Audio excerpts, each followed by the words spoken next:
HBCU OverDrive is proudly sponsored by WeWorkForEverything.org.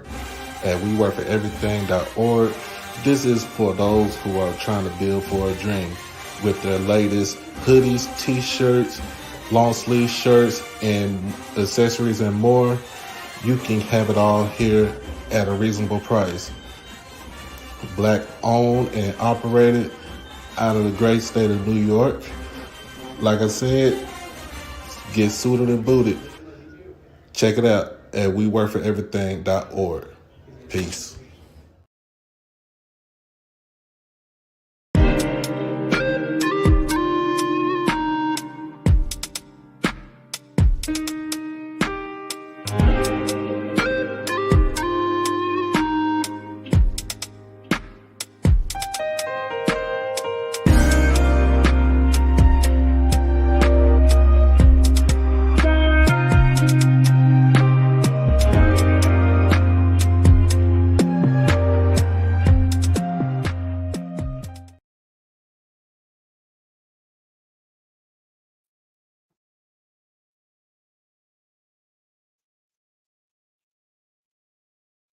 What's going on, everybody? What's going on? It's your boy Doc Holiday. As always, we are back. It is Tuesday. You already know what time it is. It is the HBCU OverDrive Top 10 Live Show. Make sure that you like the stream. Make sure that you comment, share. Most of all, subscribe to the channel. Hit that notification bell to get everything on this channel, HBCU OverDrive. We got everybody. We got the regular people up in the house as always. We got the regular family members up in the house. We got Uncle Sid up in here. We got my bro David Williams. What's going on? Chuck Hunt coming in always live from Monroe, Louisiana. Got Miss Mary representing the Rattlers in the 305. We got Dragon 1998. How you doing, sir? And let's see who else we got. We got my two moderators, Miss Quay and Miss Ellen, and any other moderators that will be on in just a second. But yeah, we got everything going on right now. Got Chris Dukes up in here as always. What's happening? But you know, HBCU band talk. Got to talk about the bands because I know the band national championship is coming up at the Celebration Bowl too. So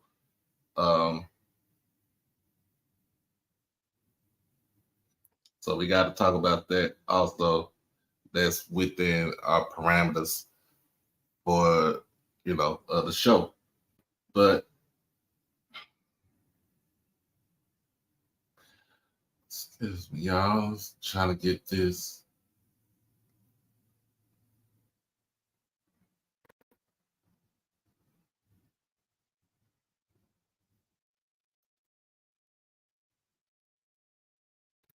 And as y'all see, going back to the old school, got my Kansas City Monarchs jersey on.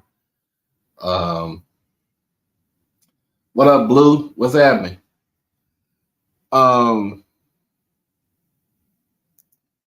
Man, I'm gonna be honest with you.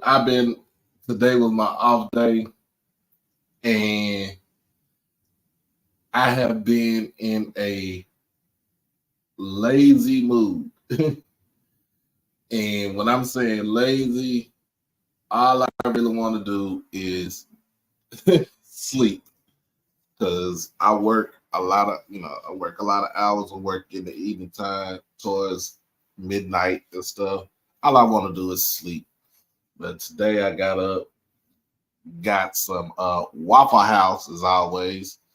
Shout out to the Waffle House people over at Grapevine.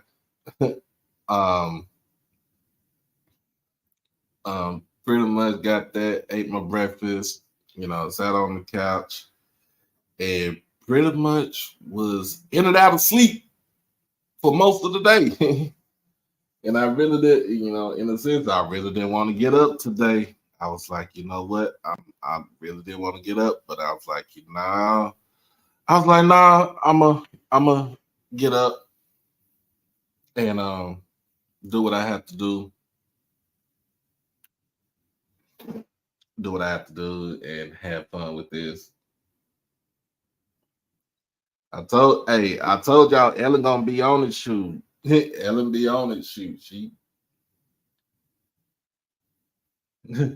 be on it. Like y'all go subscribe to my guy HBCU Bad Talk.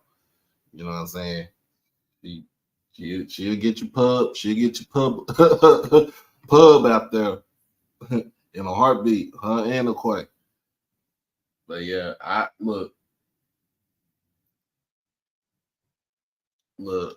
I had to get that rest. I had to get that rest, but you know, um, go back to work tomorrow at 2 o'clock, and then I get off at 10, and then on Thursday, from what I'm hearing, and Walgreens, we're not gonna be open on Thursday for Thanksgiving, so that'll be my time to rest up my stomach up, you know, and eat and watch my football, watch the Cowboys take on the Commanders. I still can't. I still can't get myself to calling them the Commanders. I'm so old school. I still call them the Redskins. That's how old I am, man. I still call them the Redskins. I can't even call them. I can't even call them the Commanders like that. You know, it's crazy. It's crazy. But man, I kind of we before we get into the top 10, and of course all of that, make sure, as always, make sure y'all subscribe to the channel. Subscribe to the channel, become uh either a free subscriber or a paid subscriber. It doesn't matter which one you do. Also follow me on all social media platforms, Instagram and Twitter at HBC Overdrive, HBC underscore Overdrive, Facebook, my real name, David E. Smith Douglas. That's where you find me at on Facebook. Just follow me on all social media platforms. And of course, make sure you become a subscriber to the channel. As always, like I said, the exclusive membership, we got all the perks and everything coming on up there. So if you see that I have a show, I put out a show or get ready to do a show, and you can see the notification, then as a paid member, you're doing real good. You're doing good. You're good to go. And then last but not least, even when you become a paid member, you donate to the channel, you donate to a cause, you donate to an initiative, you donate towards equipment, you donate towards travel. Also, you can also donate through Cash App. You can also PayPal and Zelle.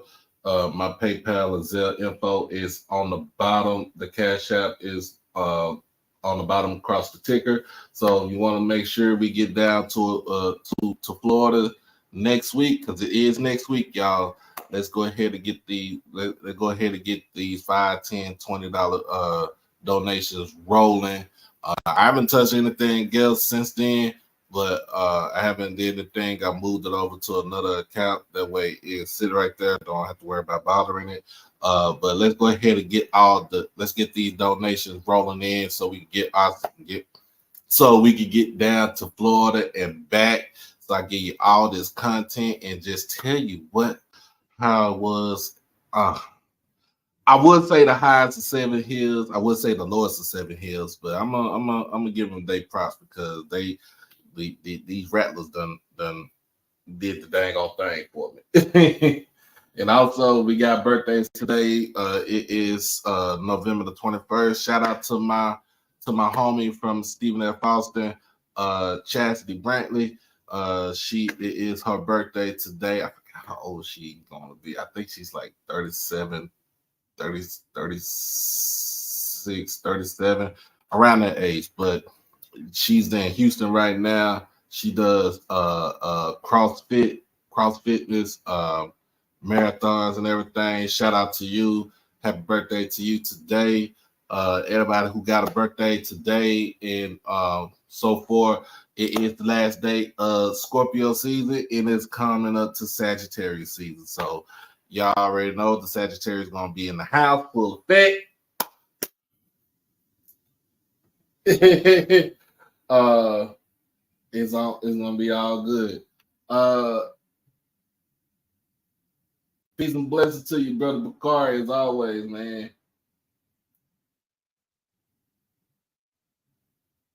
Yes, sir. I like that, sir. I like that. I like that. I like that. Make sure hit me up on my you can hit me up on either Twitter, Instagram, or you can just email me at on my email HBCU OverDrive Gmail. Uh, I appreciate you, man. Appreciate you. Like I said, yeah, the Rattlers done came through. Let's see everybody else gonna come through. Come on. Come on. Let's see if all my Jack State people gonna come through because y'all know how we are. We can't let nobody outdo us. We can't let nobody outshine us. All right.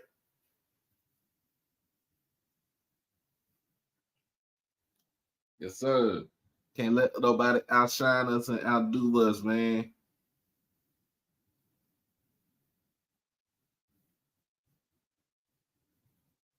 Hmm.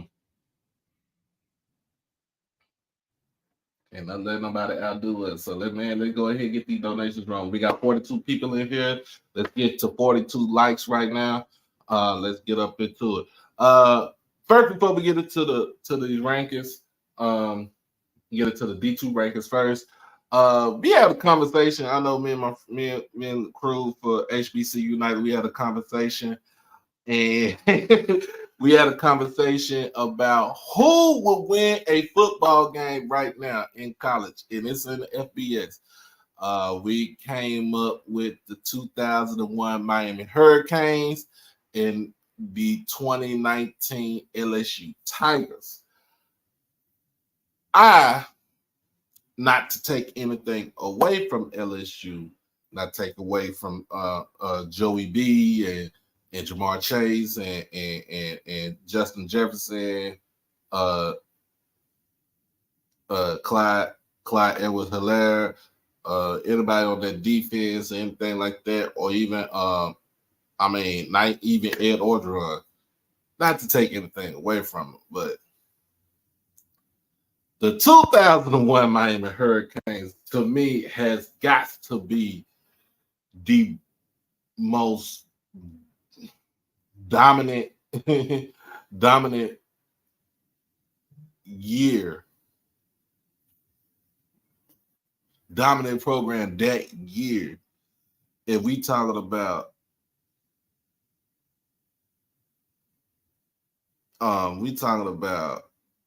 players that didn't even get to start on that team until like a year later after these other starters went off. I would say the only Achilles heel was the quarterback position with Ken Dorsey because he really didn't have a great of an arm. But when you got weapons like Andre Johnson, you got weapons like Kevin Beard, you got weapons like Santana Moss, Jeremy Shockey, and then your running backs, you had Willis McGahee, you had Clinton Portis, you got Frank Gore, Najee Davenport was, he was there, but I think he was already gone at the time. You turn around, you get one of the top players from California, DJ Williams, who played running back and linebacker. And then the defense, Vince Wilfork is man in the middle. You talking about Jerome McDougal, Jonathan Vilma, Mike Rump, Philip Buchanan, Stathys, Ed Reed. I had to say that name, Ed Reed, because he was dominant at that time. And then behind them was Antrell Rose, Sean Taylor. Like, I think you can't miss a beat with that team, and then with the LSU Tigers I just named, most of them, the starters on that team. I mean, with starting out with Joe Burrow, Joe Shiesty, uh, Jay Jettas, Justin Jefferson, Jamar Chase, Clyde Edward-Helaire, man, uh, Thaddeus Moss. Who else is on that team? Man, it's a lot of talent on that team. It was a lot of talent on the team, but I just say that I'd say the 2001 Miami Hurricanes would take care of business. It wouldn't be about a lot, but it would be a shootout though.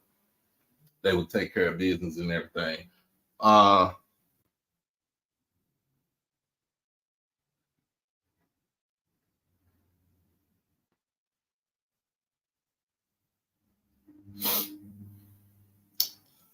but yeah, we was talking about that, and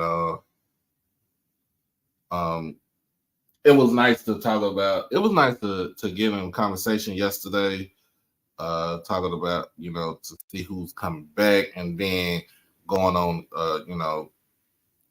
listening to Ken Clark, then going on the show with him last night, to see who's actually going to be returning, who you think is going to be in the portal, who we got coming in as far as um, transfers and high school, players coming in, if they come in early, if they coming in the summer. Like, it was good to know like what the dynamics of Jackson State football team that we're gonna have for the following season. Um, I know we was talking about we might need to make some changes on the in the coaching staff, but as uh, so eloquently put by uh, TC's wife, the first lady of the football team. uh,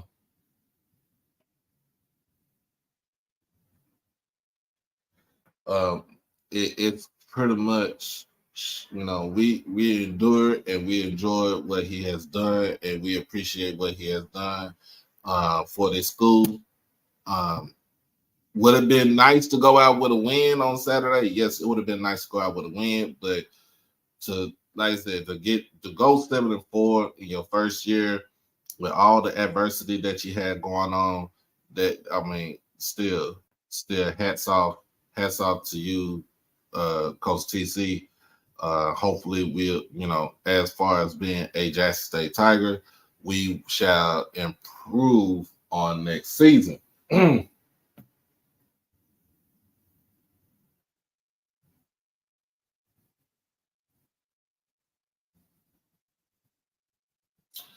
But other than that, man, we're gonna look into some throughout this time for recruiting on all levels. We're gonna see who's going to be coming back, who's going into that portal, who's graduating, who's going to the next level, who is coming in through the portal, who's coming in through JUCO, through high school, because we're gonna try to do this all, like, as far when it comes to football, all year round, and also with basketball. We're gonna get into more on basketball. It was last season, y'all know I started late on basketball because I didn't, we were still into football season, and football don't really stop. And I'm from, y'all know I'm from Texas. Football don't stop for us. But just trying to get into a lot more things coming up. Um, um, Kind of get more into the volleyball aspect, since the Jack State women the volleyball team is going to the NCAA tournament for women's volleyball. So we can try to get into that. Going to try to get more in depth with interviews in the off season. Um, uh, Trying to see if we could get some try to get down for like the Legacy Bowl or the Senior Bowl. Um, just to see how they, look at all-star games and stuff to see how they go, and just to try to get an experience into that and get my photography photogenic chops salivating.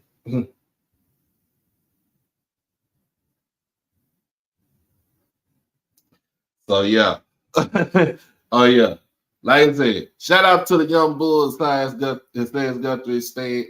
He like I said, he got 2 years left. Uh uh man say he's staying. He told us y'all got him for 3 years and he's gonna live up on his promise. Um I think that man loves Jackson and Jackson loves him, and it's appreciated that he chose to actually stay. I know there's some things that he can be able to improve on because, like I said, he spent the year out of football. Uh, but hopefully, when the season come up next year, he's ready to answer that call.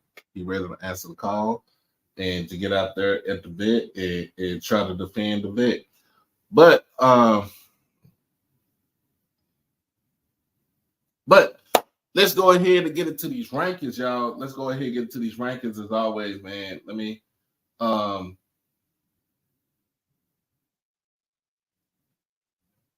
let me let y'all know. Top 10 Live. The Top 10 Live is powered by WeWorkForEverything.org. Make sure that you check out the website. Get all your hoodies, your long sleeve shirts, your short sleeve shirts, any kind of accessories that's online, that's on sales. Check see. Make sure we got Black Friday sales, anything of that sort. Let's make sure we celebrate and we celebrate this guy and basically support this guy, black owned and everything. But like I said, powered by WeWorkForEverything.org as always. So on the D2, for the D2 side, and we just only gonna do the top five. I'm gonna do top five for D2. So on the D2 side, I got Virginia Union University. They are coming in at number 5 on my list in the D2 rankings. They did take a crucial loss to Kutztown, the Kutztown Golden Bears, in the first round of the playoffs. So they end their season at 10-2. I think this is really Dr. Coach Parker.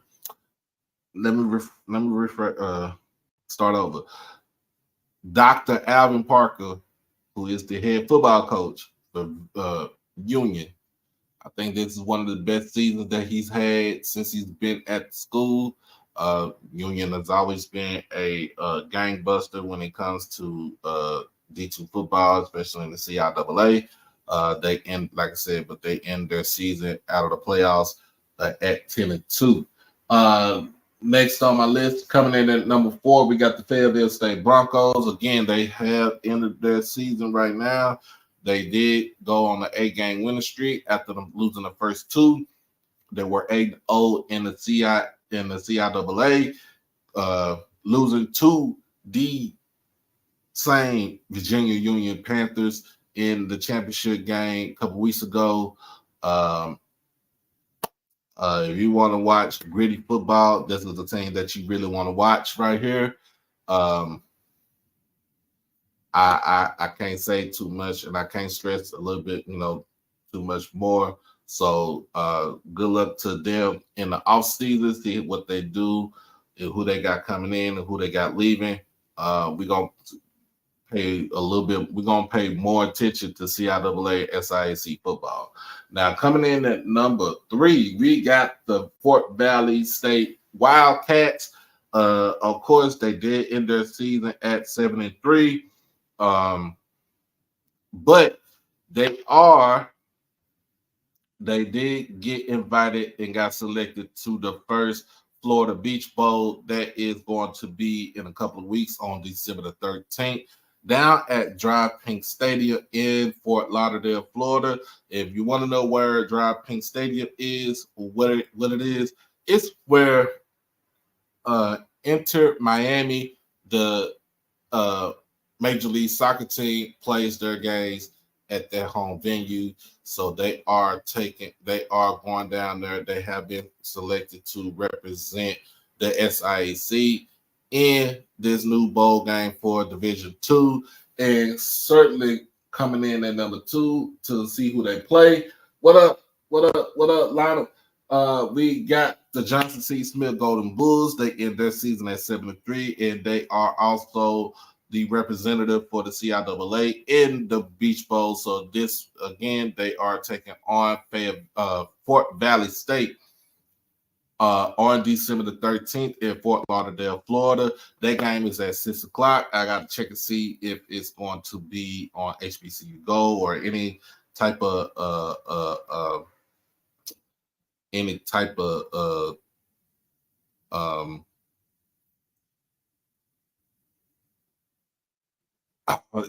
television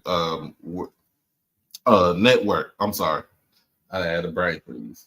What's going on, man?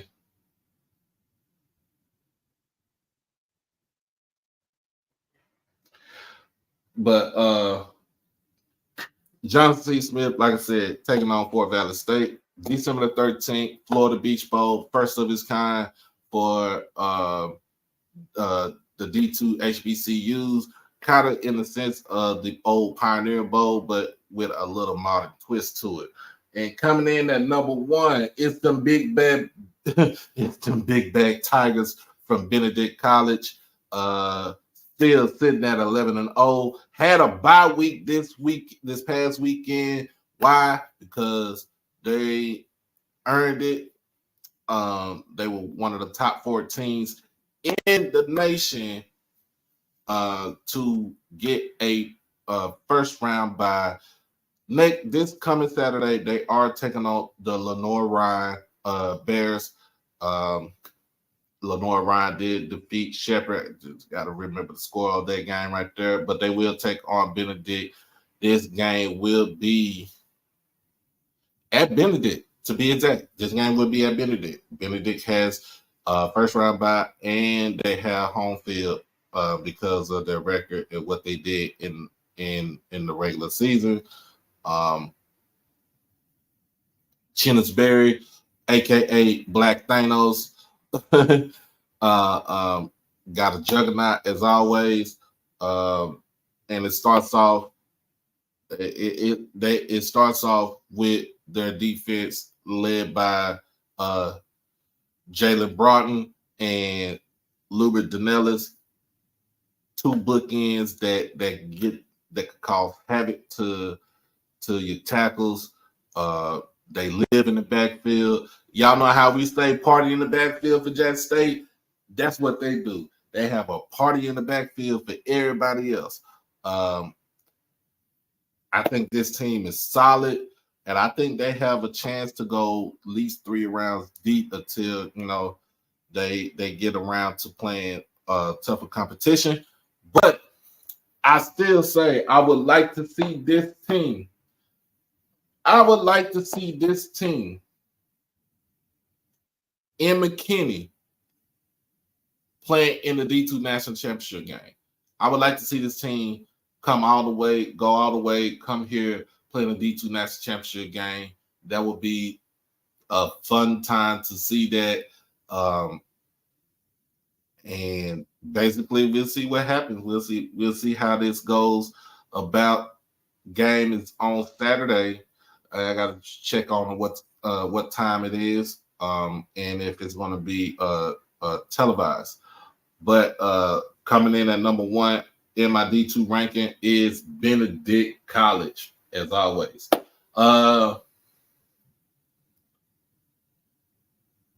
And we're gonna move on to the next. We're gonna move on to Division 1. We're gonna move on to Division 1, and y'all know how we do it with Division 1. We start from the bottom of the list, work our way to the top. Contrarian, what's up? What's up, TT? What's happening?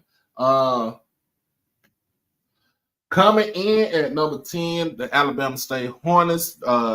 They are at 6-4, coming off a loss against Prairie View this past Saturday, 21-14.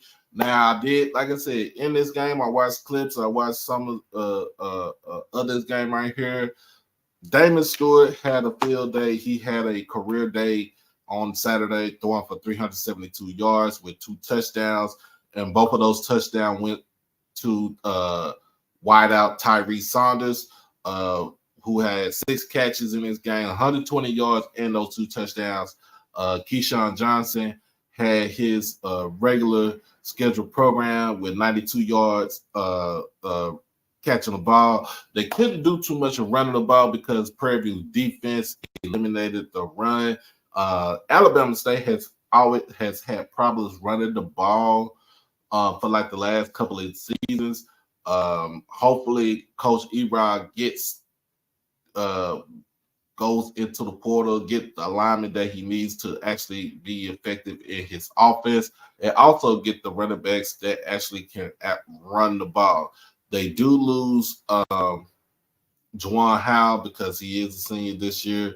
From what I'm hearing, that Bubba Adams is graduating in December, and look for Bubba to be at a couple of post All-Star games in January and February, and look for his name to be called for the NFL in April, man. That is the guy right there. He brings the pain, and Erod got him. He got him a quarterback. He got a quarterback with Damon Stewart. Like I said, I like the maturation of this kid. It seems like nothing really rattles him. Nothing phases him. So when he goes out there, he feels like he's getting rattled. Nobody, he's able to keep his composure. Wish it would have been early in the season. Wish it would have been the first and second game of the season instead of it being like the third or fourth game of the season that he came in. But I think the way that he plays, I think he probably would have thrown for about 2,200 yards in this season, and he was coming in being the first year starter. We just got to see what happens. Also, in the defensive backfield, Mikey Victor, I think this is his last season right here. Look for him to be hopefully he'll get an invite to the combine, because you cannot teach 6'3", 210. you cannot teach 6'3", 210. With that kid right there. You can't teach size, you can't teach speed, athleticism. So hopefully be get invited to a combine. Hopefully you'll see him on Sundays in the NFL. And if not in the NFL, we still got other leagues that's out there. CFL that just concluded their season this past weekend. The XFL and the USFL, even though they're merging, I don't know what's the outcome of those leagues just as of yet, but we shall see. We shall find out coming up in February. But they still have one game left. It is the 99th edition of the Turkey Day Classic against Tuskegee. That is their natural rival, 45 minutes up the road on Interstate 65.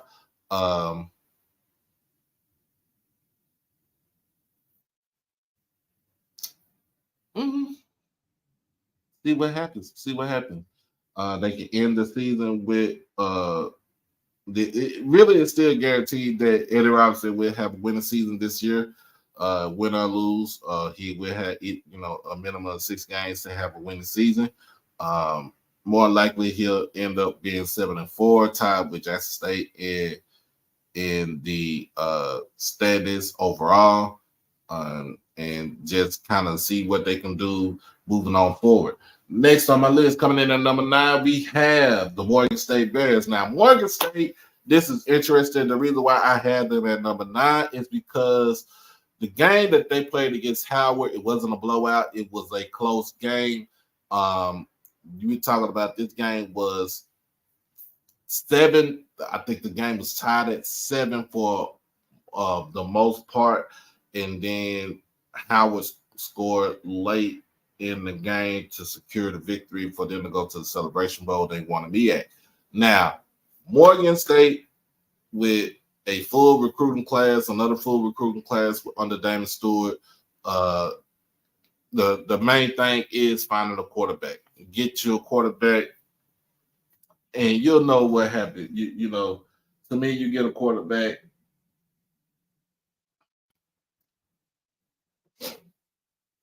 To me, when you get a quarterback, to go along with that defense that you have, uh, it's going to be some problems with this team right here next season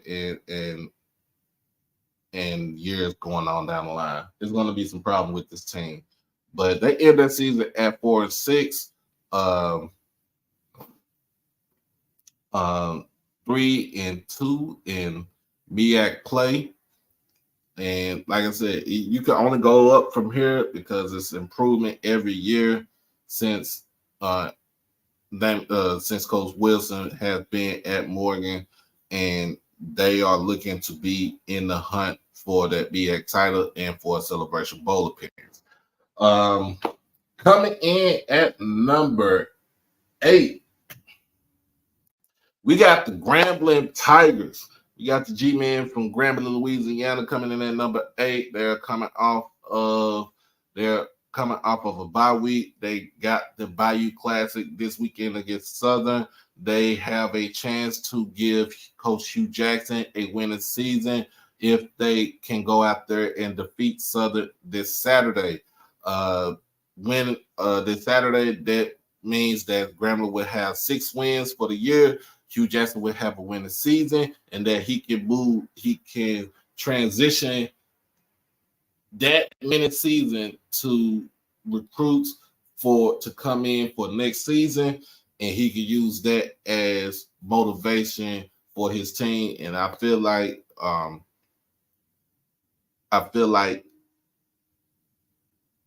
in a sense, he should be able to make some noise in the West other than Prairie View.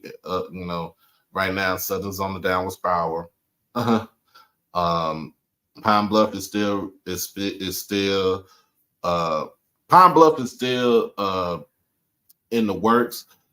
Texas Southern is Texas Southern is falling apart. Prairie View is still the top dog right now in the West, and you got Alcorn. Alcorn is in the West. We shall see what happens with this team. We shall see what happens on Saturday against Southern. The game is at 1 o'clock on NBC. This will be televised nationally. All right. So make sure y'all tune in to the Bayou Classic this Saturday. Coming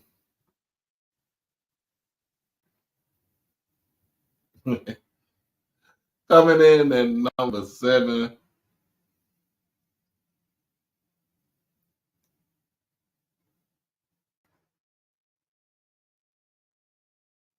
I think that was number 7 right there. G-Man. Oh, that was number 7. Number 8 is South Carolina State. They end the season. They did end their season at 5-6 with a win over Norfolk State, guaranteeing them that Buddy Pugh goes out on a winning note. This does not guarantee that they have a winning season. This team has been marred by inconsistency at quarterback. They did lead the MEAC in rushing with that sensational freshman Jawar Howe. You got other backs, Tyler Smith. You got a lot of pieces that are going to be coming back. The main thing is to try to get the QB to come in to take over, and first and foremost, finding a head coach to take over for the legendary Coach Pugh.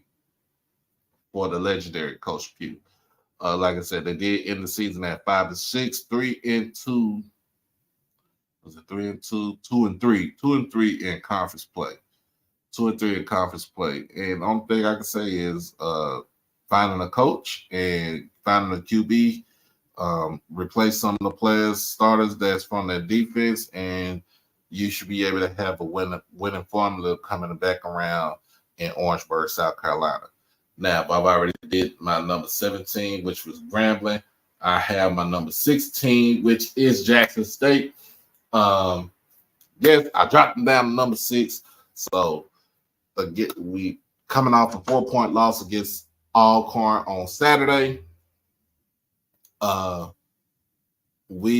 Jackson State was shooting for 8-3 to finish the season off. We fell short of our goal, but I don't think we fell short of the main goal, and the main goal was to have a winning season, and we did have a winning season. With 7 wins, guaranteeing that TC Taylor is the right fit for this program. Did I want it to end the season on a high note? Yes. I wanted to see us go out with eight wins, and maybe probably had a possibility to talk about playoffs and stuff. But 7 wins is still good in my book. I have seen some Jackson State programs go 7-4 with explosive offense and a good defense, but we kind of fell short when it came down to conference play and overall. But we got a lot of pieces that are going to be returning. I put that in quotes because of the simple fact that we are living in the age of the transfer portal. And I think our fan base has been, when we hear the word portal, transfer, we kind of get to the point where we get antsy, and we just got to understand that this is going to be the way of college football for now on, unless the NCAA say no more transfer portal. And if you transfer, you got to sit out a year. If they go back to the old way. But in the age of UIL, I mean not UIL, I'm thinking about Texas, NIL in the portal, it's something that we just have to embrace. If the kid wants to leave out in the portal, I mean, let them go. We wish them well. We wish them adieu. But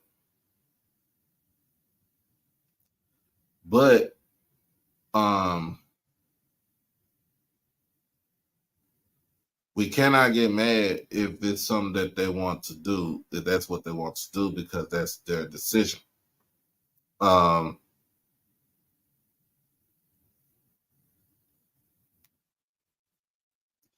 this is coming from my Uncle Sid right here. Said, he put it on Twitter, if you haven't seen it. Athletes, remember these dates. December 4th, 2023 until January the 3rd, 2024. Be mindful and careful in your decisions. Talk with your coaches, family, and people that have your best interests at heart. So y'all remember those dates right there. Remember those dates. December the 4th, 23 to January the 3rd, 24. That's the time they can jump their tail in that portal, test the waters. Nobody don't snatch them up.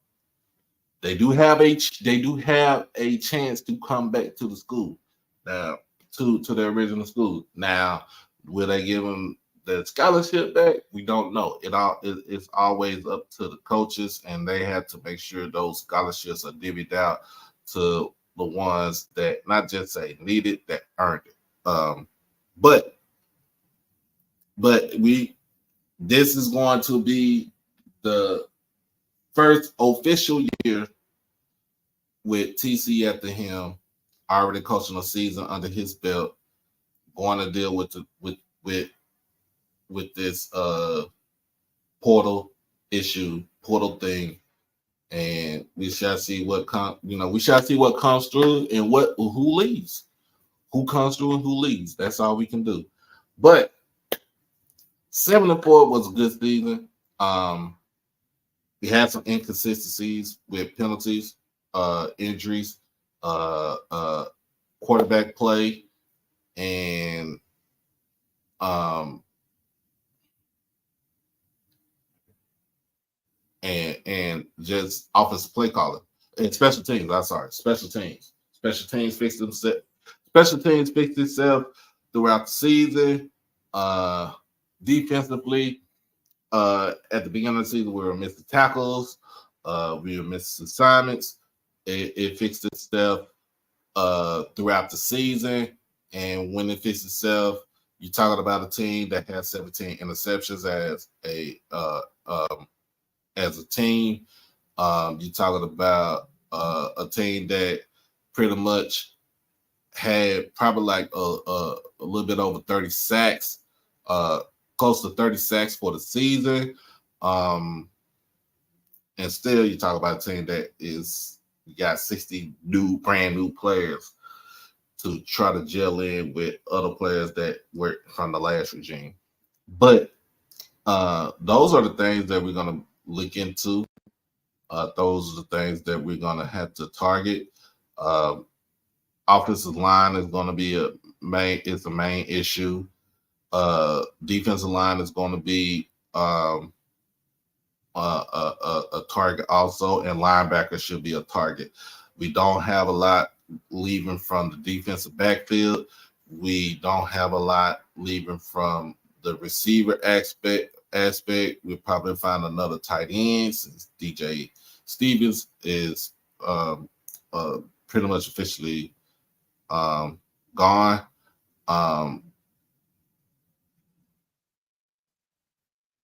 But we'll probably find, like I said, we'll probably see another QB. We got another QB coming in, and some more running backs. The team is going to be loaded by the time you see it in the spring, and hopefully those players that play in the spring game, hopefully they stay after the spring and get ready for the fall practice. But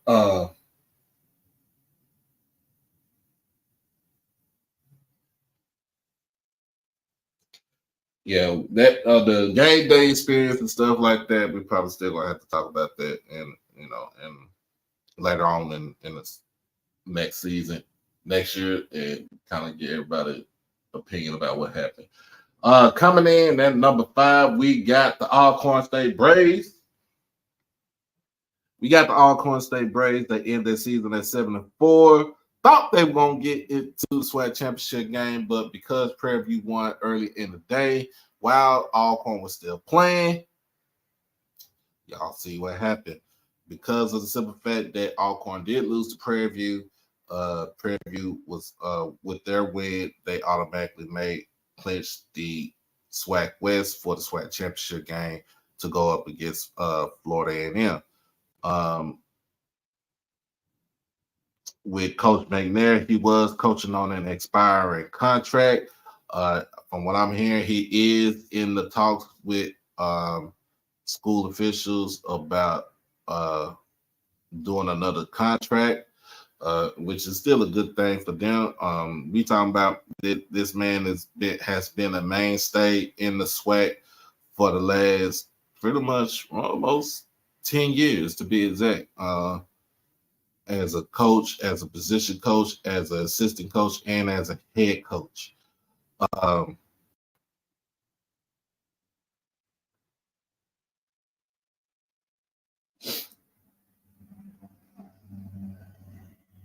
Yeah, so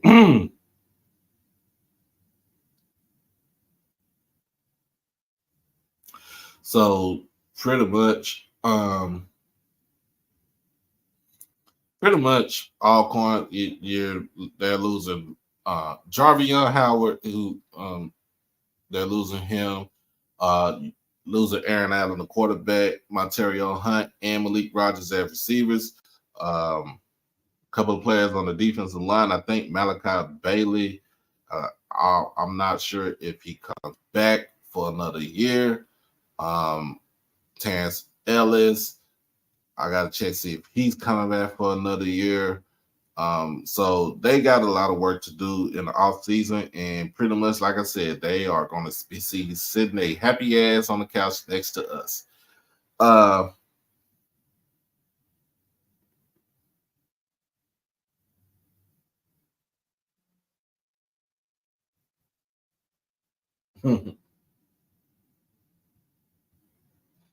But from what I'm hearing, they are in the talks right now with he's in the talks right now with Stu to try to extend his contract to get another contract coming up. And that's what from where that I'm hearing. But all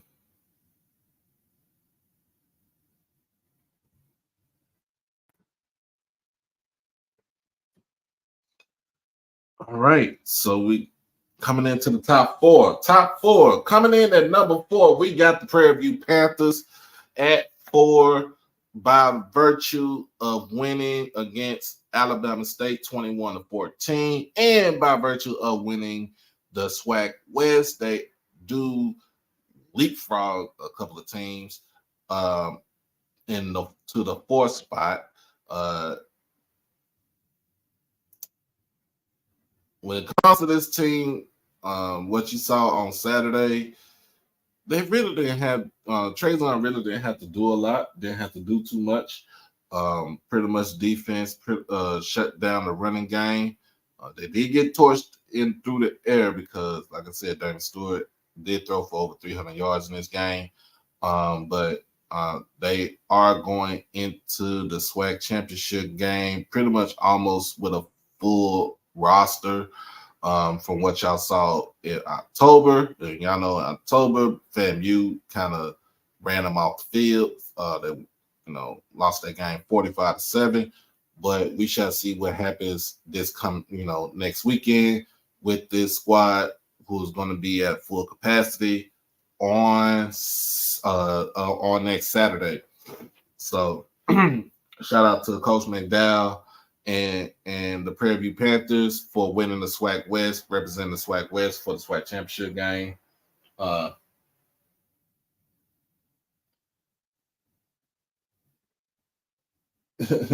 But like I said, look, hey, I told y'all, don't get in your feelings. Don't get in your feelings.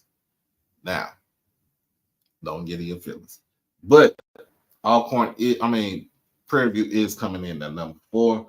My number 3 spot, the number 3 spot goes to the Howard Bison for the MEAC. They are the representative of the MEAC in the Celebration Bowl, winning the MEAC championship outright by virtue of defeating Morgan State, and really by virtue of defeating North Carolina Central 2 weeks ago in DC.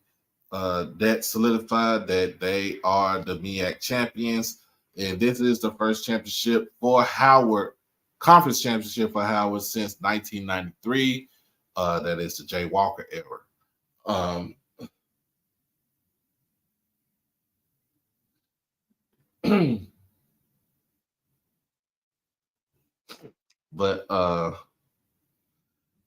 But you see, look, running the ball for Howard is not a thing. They were second in the conference in rushing, only behind South Carolina State. They have a proven quarterback in Quentin Williams. They have pretty much all the skill position players, receivers, running back. Offensive line is massive. Sometimes they do play down to their competition, but hopefully in the Celebration Bowl they play up to it. Defense is pretty much led by the defensive lineman. Really is led by Kenny Gallup, who plays in the defensive backfield. He's a safety. talking about a guy who runs like a deer but built like a linebacker. Um, this has been a magical season for Howard um, when it comes to football, and I like what they have going on. They end the season at 6-5. They are going to the Celebration Bowl. It's going to be Chocolate City in Atlanta for that weekend, y'all. Coming in, we're gonna move on to the next one. Coming in, get my context straight.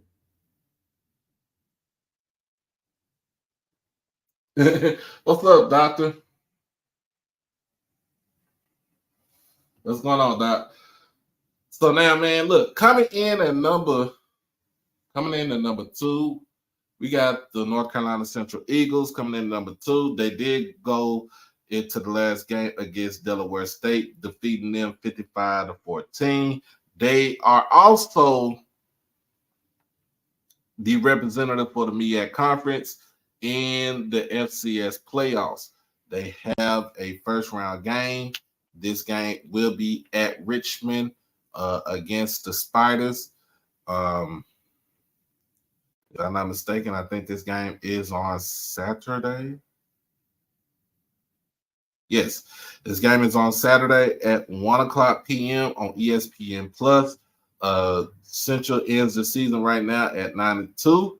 Davius Richard is pretty much on par for pretty much almost every postseason award known to man right now. But I mean, look, Central thought they were going to be able to go back to the Celebration Bowl. They ran into a roadblock in Howard, but their consolation prize, they go to the playoffs. They go to the playoffs, and I'm not going to say anything bad about it because their record reflects what they did in out of conference. The only loss out of conference was against UCLA. That was against the Power 5, but defeating Winston-Salem, that's a rival game for them. North Carolina A&T, that's a rival game. Mississippi Valley, that was the Circuit City Classic, defeating Campbell from the CAA and Elon.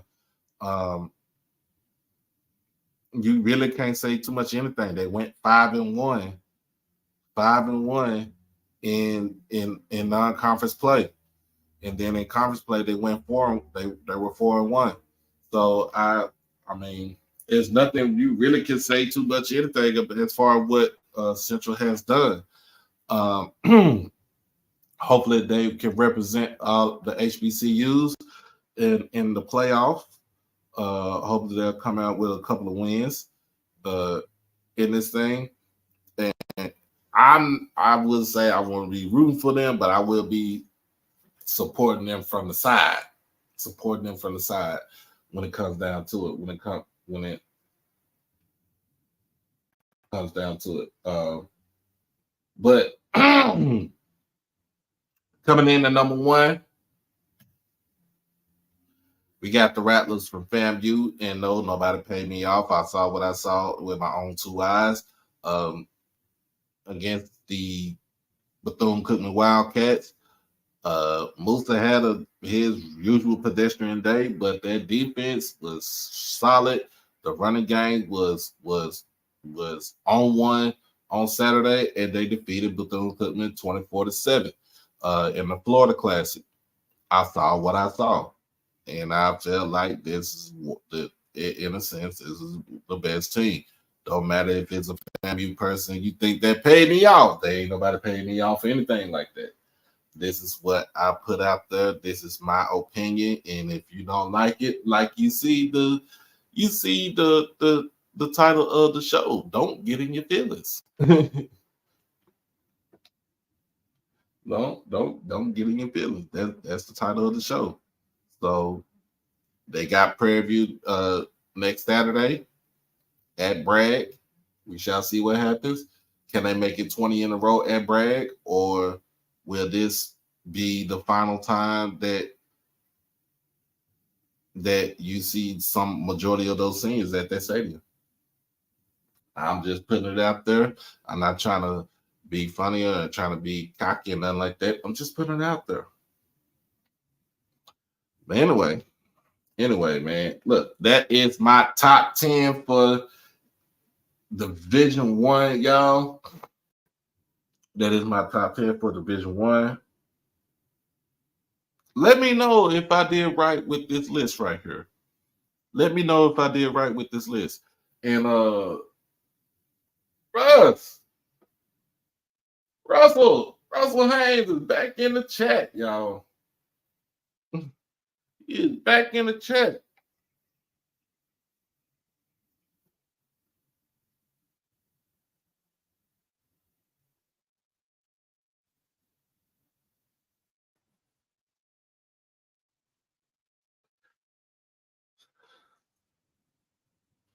But other than that, man,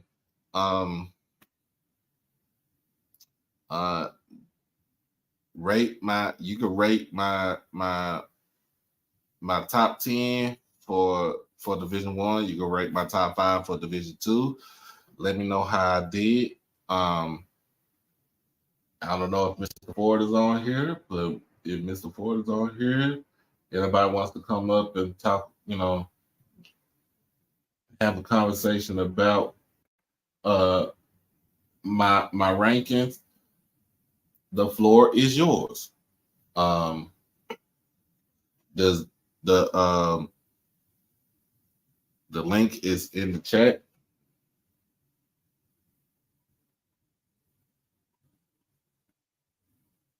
Oh, hold on. This is Blue. Brandon Marion interviewed for the San Diego State job today. Okay. Okay, Blue. But it would be nice to have in the sweat.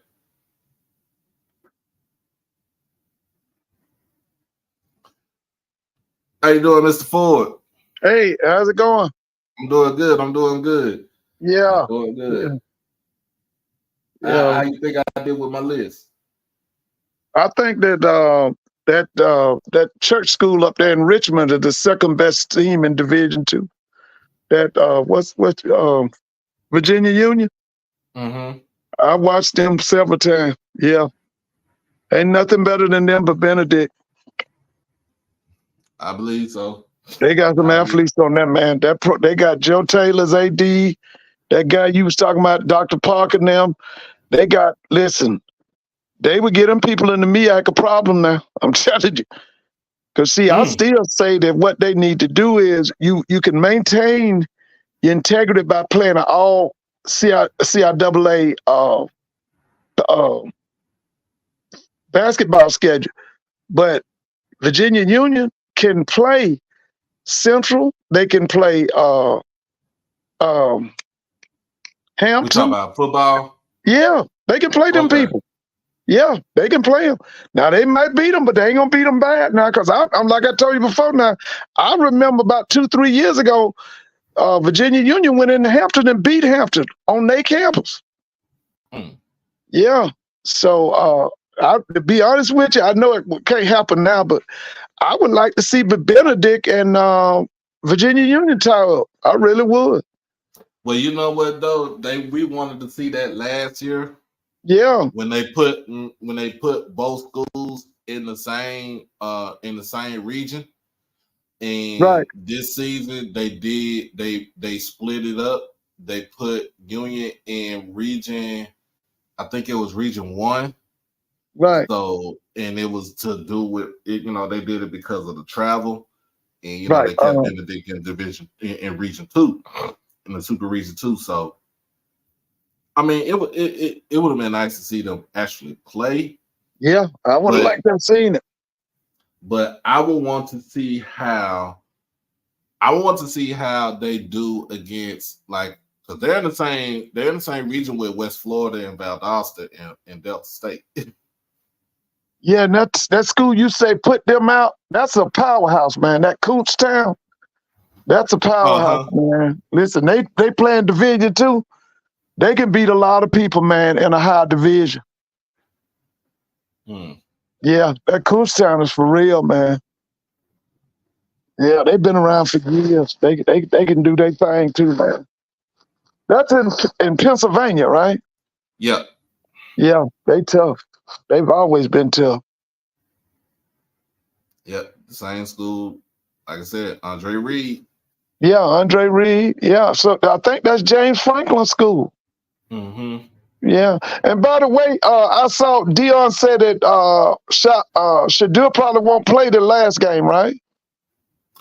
I haven't heard anything about that. I've been knocked out most of the Yeah, day. yeah. He been on there saying he would that they didn't think he would play against Utah. mm. Yeah. uh, Blue said that the Delta State coach is a potential candidate for the Northwestern State job. Okay, now who's So at remember, Delta State? I forgot his name. But Northwestern is that Southland Conference? yeah. Oh, okay, Remember okay. they canceled their season after one of their players got killed. Yeah, I remember. I remember that. Yeah, that's right. Mm-hmm. Yeah, I remember that. Yeah, yeah. Well, ask Blue. He had any negotiation with Tennisberry? What's the late? Oh, I guess he ain't letting them talk to him while he got this game. I guess. Hold on now. I might not be reading this. I'm on my ESPN app on my phone. But is the coach stupid? Am I reading this? Did they just cut Darius Leonard? Yeah, they did. They did. They cut him today, brother. Yesterday. Yeah, they did. I heard that today. Yeah, they cut him. He was 3-time All Pro or something, but they claimed that he wasn't the same after he came back from his injuries.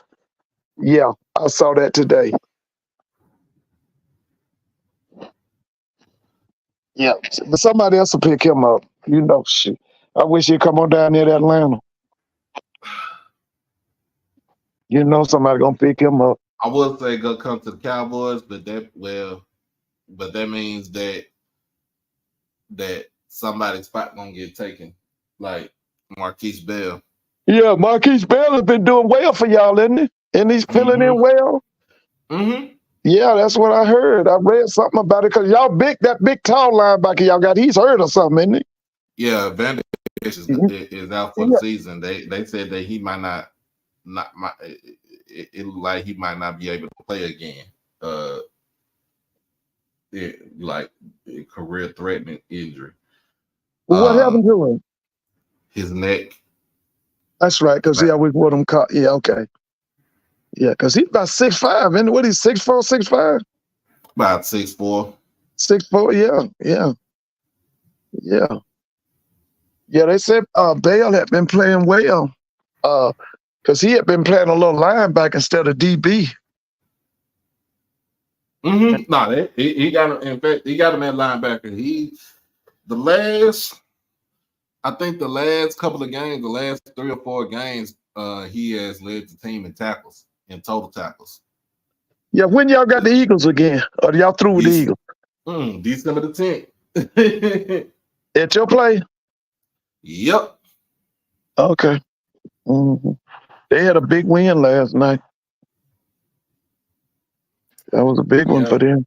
Yeah. They beat Kansas City at Kansas City. Yeah. But I'm waiting for this Bayou Classic, man. I haven't heard anything about what Dion said or anything like that. But yeah, he's saying that there's a chance that he said that Shadur wasn't feeling good or something, because I saw that game. Man, he took some hits, but he'd been taking licks all year. But man, they was putting some licks on him in that Washington State game.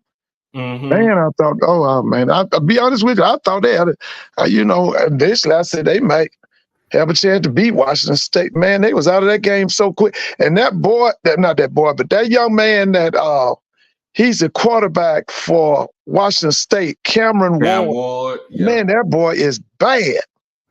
Oh yeah, because he was Oh, he at Garden bad. Word. Yeah.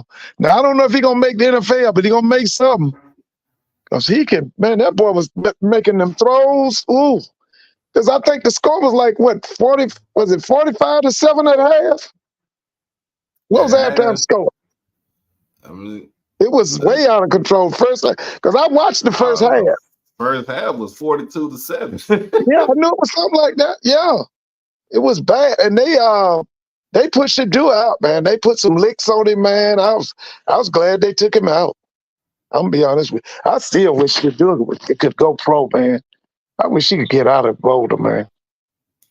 I think he needs to get out. Yeah, man. Get out of that mess, man.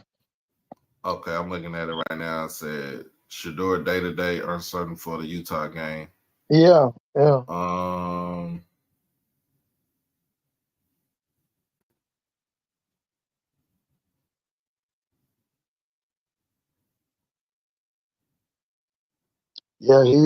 I wish he could get out of there, man. Because I think, listen, man, I wish he could go ahead on and go pro. And boy, been sacked 52 times, y'all. That's what I'm saying, man. He took some licks in that. The last lick he took, the guy hit his hand.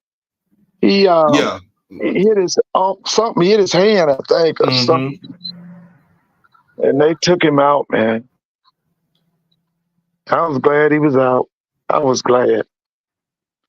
But that Cameron Ward kid put on a show, man. He put on a show. Yeah. He put on a show. Then we got some other play. We got some. Let's see. Got some players that might leave out. We got some that might, we got some that's gonna come in for the portal. We got some that we either reoffer or we got committed. I know Dylan Spencer got reoffered, and hopefully he's from Jackson, so he should be able to be committed to the team. Yeah, he'll come to Jackson State. Mm-hmm. Oh, he can play, man. I watched him when he was at Missouri. Then he came to Jackson. He went somewhere else, didn't he? Or did he go back to Missouri? He went back to Missouri. Yeah, because I watched Gaddy. I watched Gaddy play against who? Was it Tennessee or somebody? Mm-hmm. Yeah, I watched Gaddy. But I'm gonna tell you, man. Now, a lot of people ain't gonna believe this, but I think the transfer portal is gonna be even better now because they ain't gonna have that long time to think about it, and they're gonna have to go with the people that really wants them, and that's gonna be the SWAC and the MEAC. They got to go with what you think. I think we're gonna get some good guys, man, from the portal, man. Because see, what them Power Fives are going to do is put them on hold and sift through them and all of that. See, when they declare them SWAC and MEAC teams, it's going to be good, man. Ain't going to be no runaround. Mm-hmm. So I think by them shortening it, that's going to help us. We just see about that. Yeah, I think it's going to be good for us, man. Because like I said, man, and I still say this, man, Morgan State is a transfer portal quarterback away from that Celebration Bowl, man. They just a portal guy away, bro. If they serious, if they would go in there and look at one of them kids, because there's gonna be some kids from the Power Five, they're gonna put them out. Man, they could get them a super kid, man. It's like I told you this before, Doc. 3rd and 4th string at a Power 5 school in the MEAC and SWAC, that's all American, man. That's all American, bro. But yeah, we still got 2 games left in the SWAC. Oh yeah. You talking about the championship and the Celebration Bowl? Turkey Day. Bayou Classic. Oh, that's right. That's right. You're right. We got Turkey Day. I'm gonna be honest, man. I feel like, listen, man. If Alabama State don't beat Tuskegee by at least 3 touchdowns, I'm gonna have a problem. I'm gonna have a problem, man. I think they'll beat them. I think they'll beat them by 3 touchdowns. Yeah, that's what I'm saying. Alabama State got to beat them by 3 touchdowns, man. Because I saw them play Alabama A&M, man, and I mean, you know, Tuskegee is entertaining the offers of either trying to join the SWAC or the MEAC. The number one thing they got to do, man, they got to get bigger, stronger, and faster than their personnel, man. Because Alabama A&M just totally destroyed them, man. I watched that game on, was it HBCU Go or something? I watched that game, man. They got to upgrade their personnel, man. If they're going to be talking about going SWAC or MEAC, they got to upgrade their personnel. They got to get bigger, stronger, and faster. Yeah. Yeah. I feel like Tuskegee. I mean, State's supposed to run over Tuskegee Thursday, man.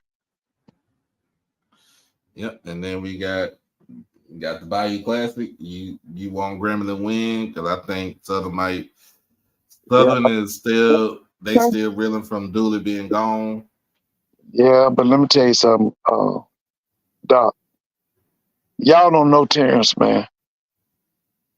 See, I know Terrence. Of course, I want Grambling to win, you know, but I'm gonna be honest with y'all, man. Don't be surprised if Southern puts together the best game they played the whole year. Don't be surprised. Don't be surprised, man. Well, people down there in Baton Rouge will say, where has this been all year? Don't be surprised.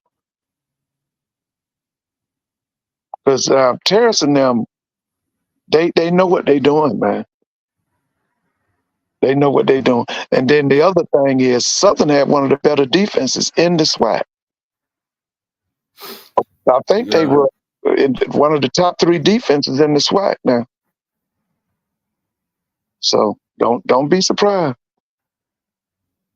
Do not be surprised. With Todd handling that off OC, you know, and calling the plays, don't be surprised. Oh, Blue just gave me a question. He gave me a topic for us to talk about. What did he say? He asked, how do we feel about Trey Oliver getting Coach of the Year to me instead of Larry Scott? You go first on that one. I thought it was Larry. With what they did, what Howard did, Howard got better, man. I saw him at the beginning of the season. Then I saw him against Hampton. That was a good game. Then the way they played Northwestern. And then they destroyed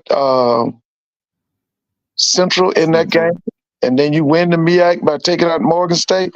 No, I was with Larry Scott, bro. I thought this was the year of the Bison in the MEAC.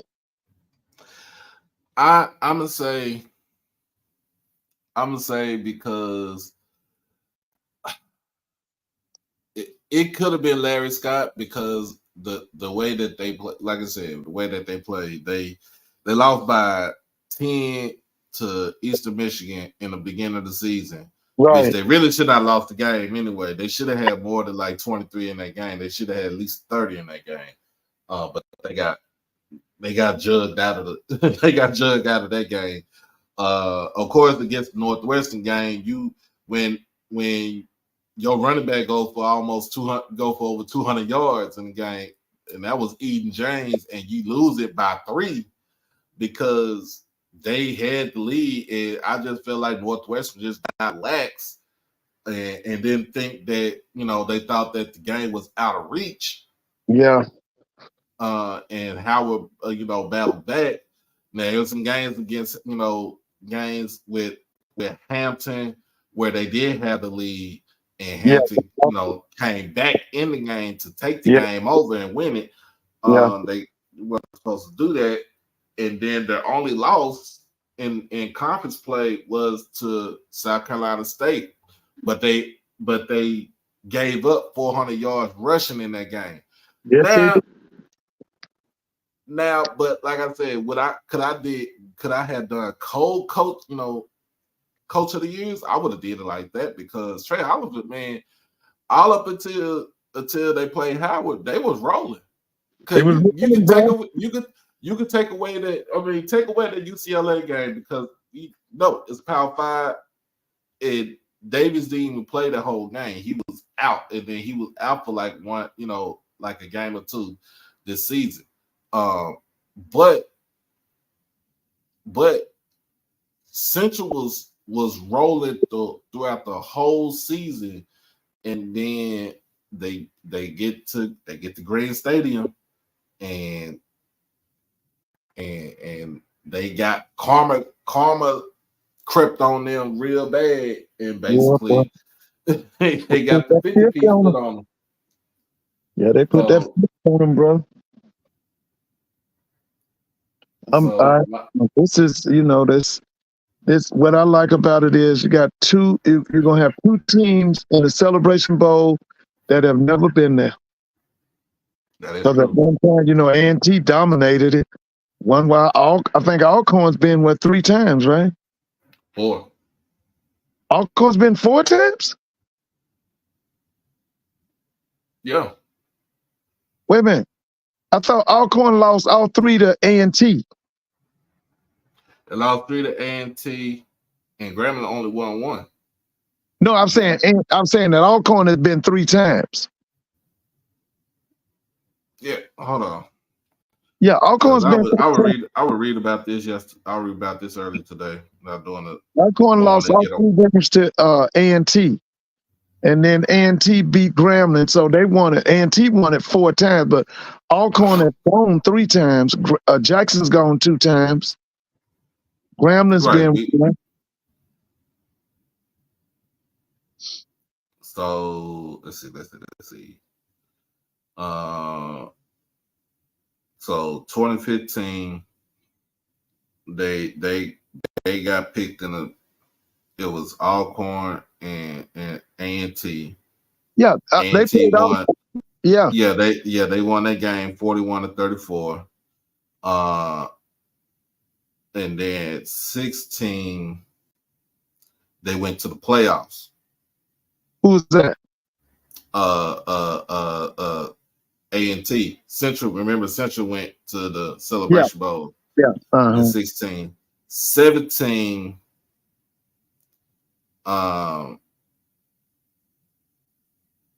17, they beat Grambling. Yeah, they went. Grambling came back, so Grambling went twice. Yeah, 2 years in a row. Kincaid was that Kincaid won the first one and lost the second one. Right, and then 18, they beat Alcorn, and 19. They blew them out the last time that Alcorn. Yeah, they blew them out the last time. Yeah, that was quicker, man. 21 and 22 was Jackson State, and then this year it's gonna be Howard and whoever from the SWAC go in. Yeah, 2 new people. There's 2 teams never been. Mm-hmm. Yeah, that's good. Yeah, it's gonna be a while before y'all see A&T go back to being 12-0 again, and 9-3 and 10-2. Hopefully, whoever the new president is, he got enough sense to put them back in the MEAC. Because they way over their head. They are way over their head. They pitiful. They won 1 game this year. Martin and Hilton destroyed that program. Whether it was 3 or 4 years ago, they was the best football program in the HBCU ranks. Mm-hmm. Now they the worst. They won 1 game. They lucky Norfolk gave them that game. Because if Norfolk hadn't given them that game, they would have gone 0 this year. Yeah, they pitiful. I think Chancellor Martin is on his way out. Yeah, he gone. Yeah, he gonna get a new president. Somebody need to get to him and tell him, baby, stop the misery, stop the bleeding, get them out of that CAA, send them back to that during MEAC. But they are pathetic. Let's see. We got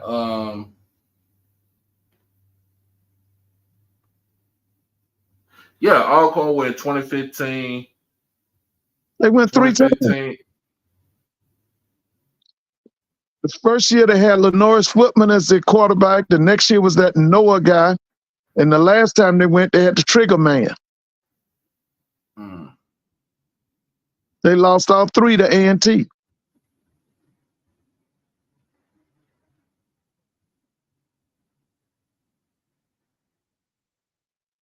Let me see.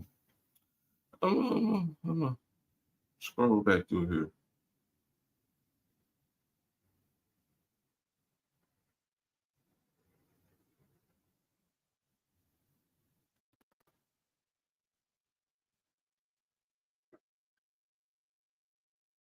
Let's see.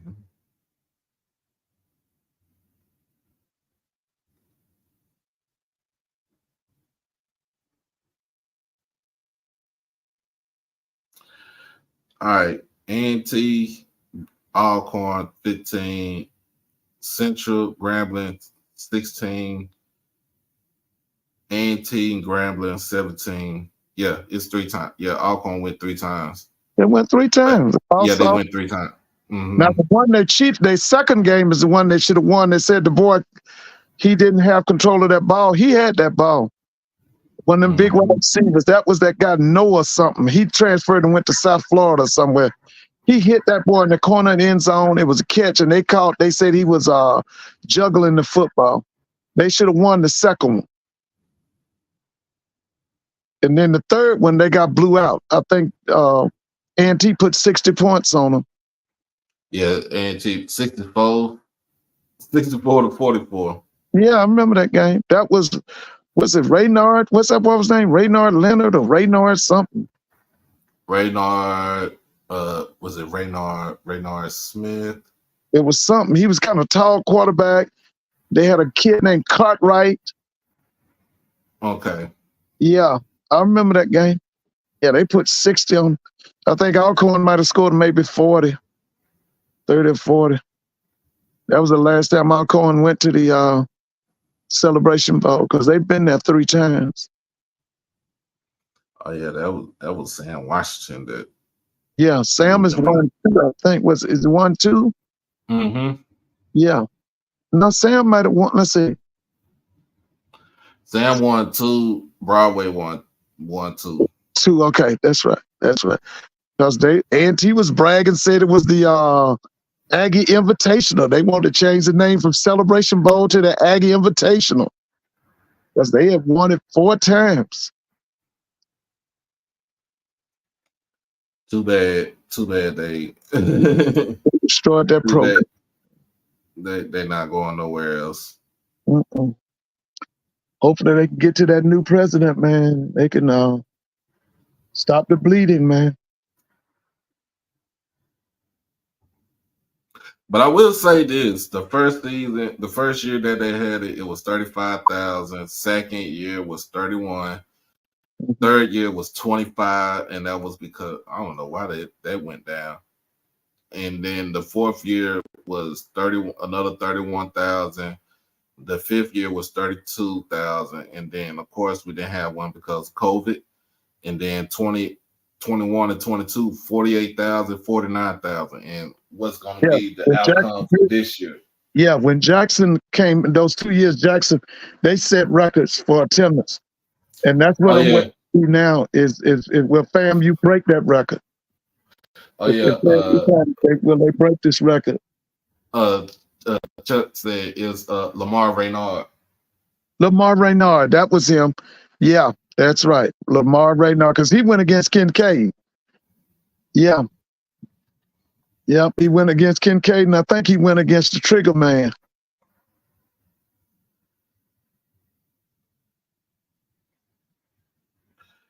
Yeah, let's see. Yeah, 2016. Ooh, yeah, Martez Carter and Jamil Jackson. And then the offensive MVP was Marquell Cartwright, and then Mac McCain was the defensive MVP. Yeah, I remember him. McCain went pro. I think he suffered a leg injury or something. Yeah. Mm-hmm. Yeah, McCain, I think, went to Charlotte. He went with somebody. Yeah, he went with somebody. Yeah. Yeah, he's a free agent right now. Yeah, yeah, yeah. Because he was at Carolina. Yeah, that's right. It was. Didn't he hurt his ankle or knee or something? Mm, it was. I don't know. It ain't said he was injured. He got injured. Something happened with him. He was tough. Mike McCain he was tough, man. Nah, he didn't. He didn't get hurt. He just. They just cut him. Yep. Okay. Yeah, they destroyed their program, man. They destroyed their football program.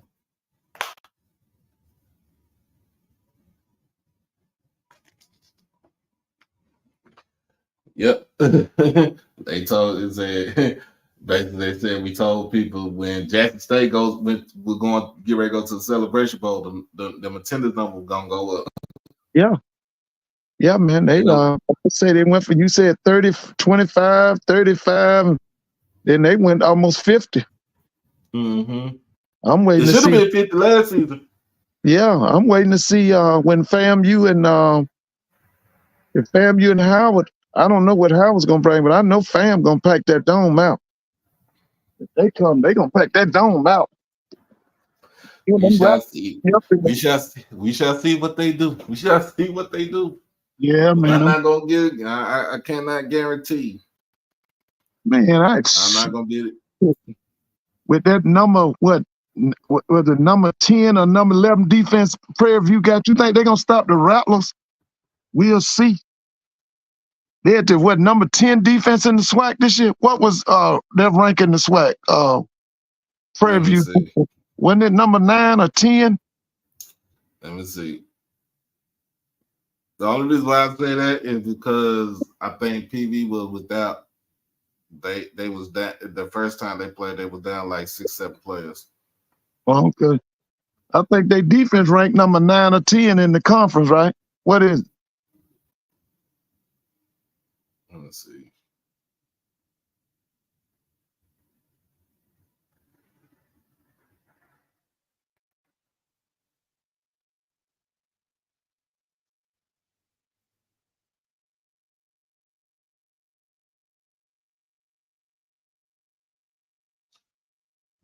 Interception, pass defended, sacks.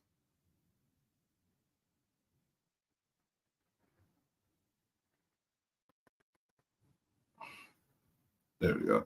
Had to see where it was at.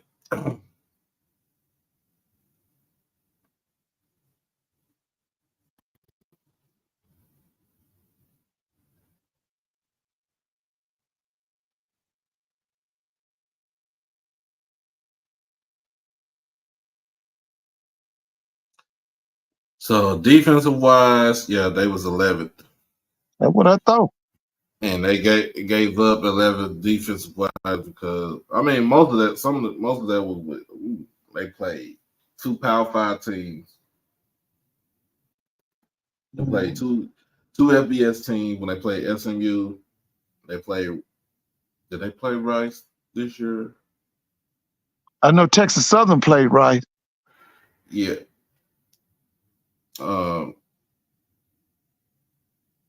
The shutout didn't do no justice when they played Houston Christian. Yeah, they got that was a bad loss. What's the name? Better hope they can hold on to that coach. That SMU you just called that. It's a lot of people want that guy, man. What's his name? What's the coach's name? Rhett Lashley. Man, that's a lot of they how many games they lost? 2. So what are they about 10-2 or 9-2? I think either 9-2 or 8-3 because they rolling, man. I saw them beat somebody up real bad one night. I was sitting there, I said, let me check out SMU. Oh yeah, when they played Tulsa, they beat up Tulsa. They blew them out, man. They blew them out. They supposed to go ACC next year, right? Yeah. Yeah, that's gonna be interesting. They might, you know what? depending on kind of defense they play, they could be a power in that ACC. Because the ACC, man, other than Clemson and who else is Florida there? State. Yeah, Florida State. That's the power. Because I don't understand Mac Brown them up there in North Carolina. You got all them children up there in North Carolina. You can't put together a top 5 team. I don't understand that. And you got Drake. What that boy named Drake May? Drake May. You got all them kids up there. What is he doing? I don't know what he's doing. I don't know. SMU is 9-2. Hey man, they roll. They just beat Memphis this past Saturday. Now they AAC right now, right? Uh-huh. I wonder what bowl they'll get because they'll probably win that AAC. But they got to play Tulane for the championship, right? Well, it's a 3-way tie Between them, Tulane, and who else? UTSA. That's who under the radar. UTSA. Okay, now that's what They play Tulane Saturday. They play Tulane Friday. Oh, they play Tulane Friday? Mm-hmm. I gotta watch that. I gotta watch that. That's Willie Fritz. Mm-hmm. That's gonna be a good game, man. And it's on ABC. Yeah, I gotta watch it. You know, Fritz put it on Southern Cal last year in the Cotton Bowl. Oh yeah, they embarrassed them. People was upset about that when they came into my store last time. Yeah, they Fritz is, I think, out of Texas. Isn't he from Texas? Willie Fritz. Yeah, Willie Fritz. I think he came out of Texas somewhere, didn't he? He was here at Georgia Southern here in Statesboro. Then he left Georgia Southern, I think, and went to Tulane because Georgia Tech was trying to get him, but they didn't want to pay no money. That's why they ended up getting that guy they got. Okay, so he not from Texas. He was born in Kansas. Oh, he was born in Kansas. So, but he was a GA at Sam Houston State. And he was an assistant coach over at Willis High School. It was in the 80s. That's in Dallas, or that's in Houston? That's towards Houston. Okay. Then he was a DC over at Coffeyville Community College. That's a powerhouse. Where's that? Kansas? Mm-hmm. Yeah. Then he came back to Sam Houston State as a DB special teams coach in the 90s. Then he was the head coach at Blinn. Blinn Junior College. That's where Cam Newton went to school at. Yeah, that's right. That's right. Then he spent 13 years at Central Missouri, and then he spent another 4 years. Came back to Texas to Sam Houston, and was their head coach. Right. And then he was at 2 years at Georgia Southern, and then he's at Tulane now. That guy's good, man. Willie Fritz is good, man. That guy's good. Fritz is good. We one of the things we got to do in the SWAC, man, we got to get some of them young coaches out that Southland Conference, man. Or out of that ACE, if we can get us a tight end coach and make him a coordinator, we got to get us some of them coaches out them leagues, man. Because y'all can say what y'all want, we got to have an influx of new coaches. We need, especially the main thing we got to have in the SWAC right now, we got to have more innovative offensive coordinators and more innovative defensive coordinators. Because if we don't, we're going to still be like we've always been. A conference of outstanding players, but we can't put together outstanding teams. That's why we got to get some more coaches. We got to get some more people in here, man. See, that's what Roscoe Nance and them talked about in the 90s. That's what when they did the assessment of the SWAC, they said the SWAC had outstanding players, but they didn't have outstanding teams. We got to get some more people. We got to get some coaches in there. Yeah, it's gonna be. You'll see it. It's gonna come around. Like I said, we just gotta figure out those in the West. You gotta figure out who's gonna be at Southern, who's gonna be at Texas Southern, and with Alcorn. You're And right. with Alcorn, will they give Fred McNair a new contract? Well, they just let go 2 coaches at Alcorn. Was Elliot Rodden? They got rid of him, and they got Mm-hmm. rid of the special teams coach. Yep. Yeah, they got 2. They got rid of 2 at Alcorn. Um, in the East don't have to worry about too much anything. I think it'll be more changing like coordinators, special team coach. You know, not special team coach, but position coaches and more on coordinators to see, try to bolster. Because you really think about it, Jackson State, we ended the season with the pretty much the number 1 rated offense. You did. Yeah. So yeah, we ended the season with the best offense in the conference. No, the offense ain't y'all problem. That ain't y'all problem. You know, I already tell you what y'all problem is.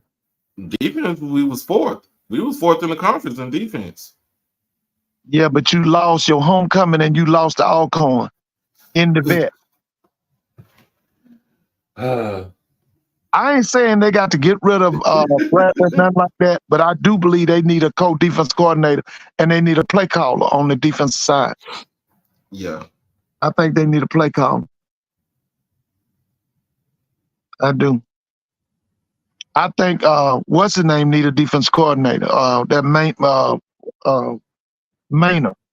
Mm-hmm. Maynard needs a new defense coordinator. That guy's gonna get him run out of town. They need a new defense coordinator. I like his schemes, I like his X's and O's, but it's an attitude that they don't have. They don't have a championship attitude. He doesn't impress me as a leader of men. I'm looking at these.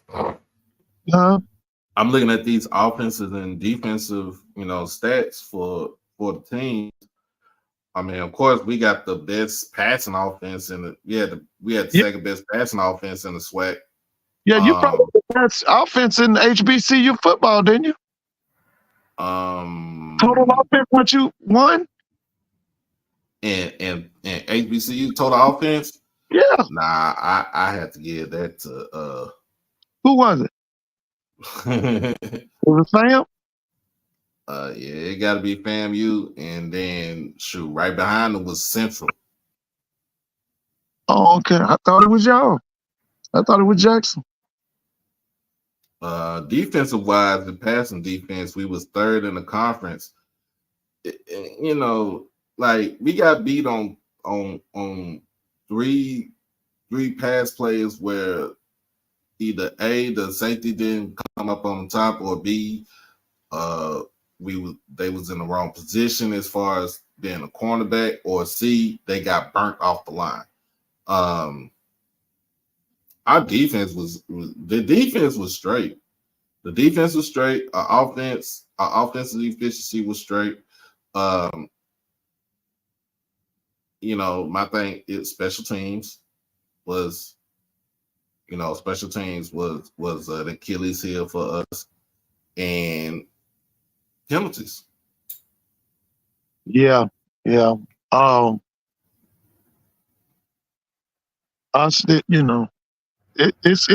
some work got to be done on that defense. Oh yeah. There's some work got to be done, especially that last game, that Alcorn game. Now let me just say this: your people ain't happy with that Alcorn game. I'm gonna be honest with you. They ain't happy about it. No, we ain't happy. No, they ain't. And so that's what I'm saying. Now, some changes gonna have to be made. Some things gonna have to be, because look here, you lost homecoming, and then you lost to your most hated rival at the vet. Yeah. In your city.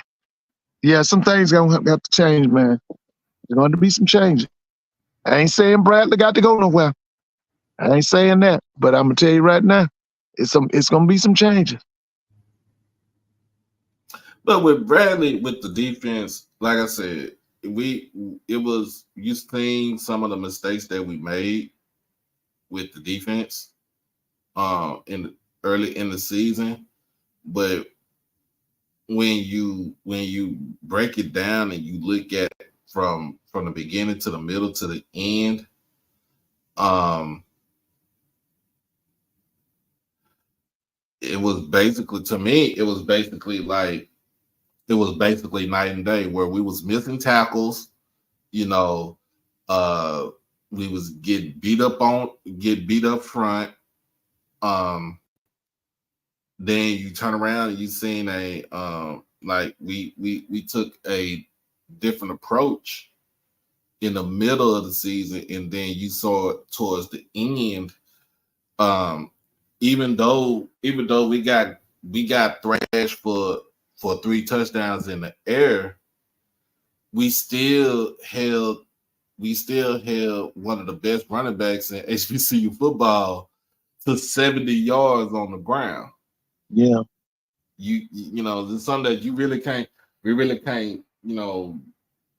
uh uh uh uh be upset about. And then with our offensive efficiency of running and passing the ball, we was efficient on, running and passing. Our only mistake as far as passing the ball was the tip pass that Jason Brown threw. You know what I'm saying? But Alcorn they got the interception, but they didn't capitalize on it. They didn't score any points and stuff. They didn't score nothing. So we pretty much held them in check in the fourth quarter. The game was, you really think about it, the game was 28-21. Now we would not have missed that field goal. We would not have missed the field goal that was like 40 something yards, and he hooked it to the left. We would not have missed that, and then you add another field goal, the game would have been a 1-point game, where now all you had to do was just play to win the game by a field goal or so. Well, my biggest problem was this, like I told you before, with all the athletes you had, your defense could have played at least 20 people on defense every game. And I've just felt like the scheme that was best fitted for Jackson State was to have 6 to 7 people in that front seven, and then take away the run game and then play the air game. I'm like Mr. Mona. One of the things I hated seeing was when he would go to that 3 front. I hated seeing it because I just thought that was not what Jackson State needed to be in. And I thought that he should have declared to everybody in the SWAC, you're not running. And then once you declare that they're not running and you stop the run, then you play the pass. But my main thing with that defense this year, and I'm going to say this again, I thought Coach Bradley was doing a lot of practicing. But what I mean by practicing, I thought he showed he was really inexperienced. He really did. Like I told you before, I ain't saying Jackson got to get rid of him. I ain't saying that. But I am saying Jackson needs to bring in a new play caller. Because he's not a play caller. No. He'd be good for defensive line and all that, and he could be co-defense coordinator. But he don't need to be the one called play calling. He's just not the one that needs to call the fronts. But the other thing I saw was, like I said, with all them athletes y'all brought in, Jackson State should have been playing at least 15 to 20 boys on defense every game. Because y'all had that kind of material. You had that kind of personnel.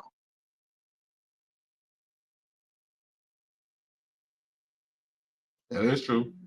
Yeah, no doubt about it. But he'd be all right. Like I said, I'm looking for listen, I think next year is gonna be as exciting as this year. I really do. But my thing right now, I'm like you said, I'm waiting to see who they gonna give that job to on the Bluff. I'm waiting to see who's gonna get that Texas Southern job. I want to know who's gonna be the new defense coordinator at Grambling. That's what I'm waiting on. I want to know who's gonna be the new coaches at Alcorn. That's what I'm waiting on. That's Yep. it. And the other thing, I'm gonna say it again. I think with them shortening the days in that portal that you can get into the portal, that's gonna help HBCU. That's gonna help us. Cause see, they ain't gonna have a whole lot of time to do no thinking. You're gonna have to decide. Look, these people don't offer me. I got to go with them. In the past, Mm-hmm. you got 2 or 3 times to get in the portal. I mean, and wait, and then all that. It ain't gonna be that no more. That's why I think they know the sure thing smoking gonna be a HBCU. I think it's gonna help us. I really do. Oh yeah, Blue said Alcorn is just gonna promote Jason Phillips to the permanent offensive coordinator. I think that's a good move. Wasn't he calling the plays anyway? Majority of the season, yeah. Yeah, I think that's a good move. I think that's a Elliot good, Rodden, when you looking at him, he was the offensive coordinator, but like his specialty was offensive line. and that was one of their biggest problems. Like I told you before, they hadn't had a offensive line coach at Alcorn since Stachek. Since Ryan Stachek left there. I thought offensive line was one of their problems.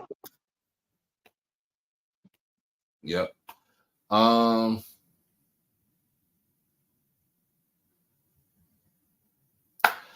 Yeah, I'm gonna see what Dooley said. I mean, and then we talked about Dooley. His problem was I think his problem was ego. Ego got the best of him because if you seen what happened last year, and luckily, yes, you did get it to the championship game last year, but you haven't made any type of progress or you haven't made any type of adjustments for this season. And it's still the same, it's still the same thing, the same issue. Then of course, yes, you would have to go.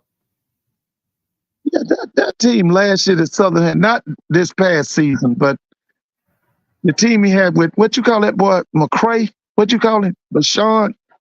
Bashawn McCray? That was a 10-win team, man. That was a 10-win on paper. That was a 10-win team. I mean, everything was set. All he had to do was get the quarterback situation right. Mm-hmm. And I just felt he came from Prairie View with a 20-17 record. That's mediocre. And then you're gonna go to Baton Rouge? He wasn't listen. And I know y'all gonna get mad. No, say it. He was not the person for Southern. See, Southern went after him because of familiarity. They knew him. He had worked down there 13 years under Pete Richardson. It was just like he was an alum, even though he went to Grambling. Mm-hmm. He's from New Orleans. He knew everybody in Baton Rouge. But here's the thing. That job was too big for Dooley. That job was too big for Dooley. Now, let me say this. I can see Dooley being somebody's offense coordinator in the SWAC, the MEAC, the SIAC, the CIAA, somewhere, because he's really good as an offense coordinator. But as a head coach, See, you could get away with 2017 at Prairie View, but that ain't gonna work it on the Bluff. That ain't gonna work on. I can't say you get away with 2017 or at Prairie View when Willie was like 20 something, first season he went 8-2, he won 8 games, second season he won 6, and the third season he won 7. So he won 21 games. He lost, 2, 4, 5. He lost 11 games. But it's still the fact. It's still the fact that before he left, he gave you. It's like he gave you the blueprint. He left him with all kind of boys. Then he goes to FAMU. Is anybody at FAMU complaining? Like they was complaining in Baton Rouge? Dr. Lord, are y'all complaining? That's what I'm saying. They're complaining because you're getting ready to win the Celebration Bowl. And I'm going to say it again. This is the year of the Rattlers.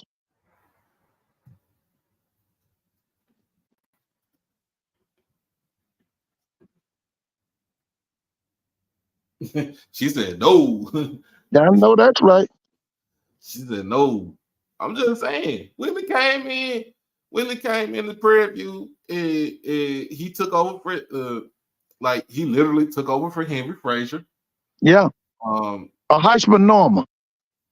was it? Yeah, Heisman. The Heisman Northern. What was it? Heisman Northern?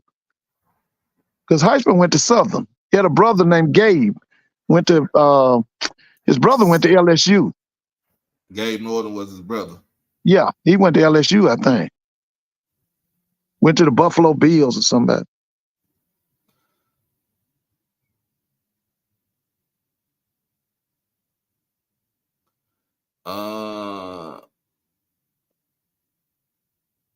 I mean, it was 19 and 25. You talking about Frazier took over. Frazier had them. Frazier had them in because he took them to the SWAC championship game in 09. Yeah, with BJ. What's his name? BJ. KJ. KJ. Yeah, that's right. KJ came from what, Western Kentucky or somewhere, didn't he? Mm-hmm. Yeah.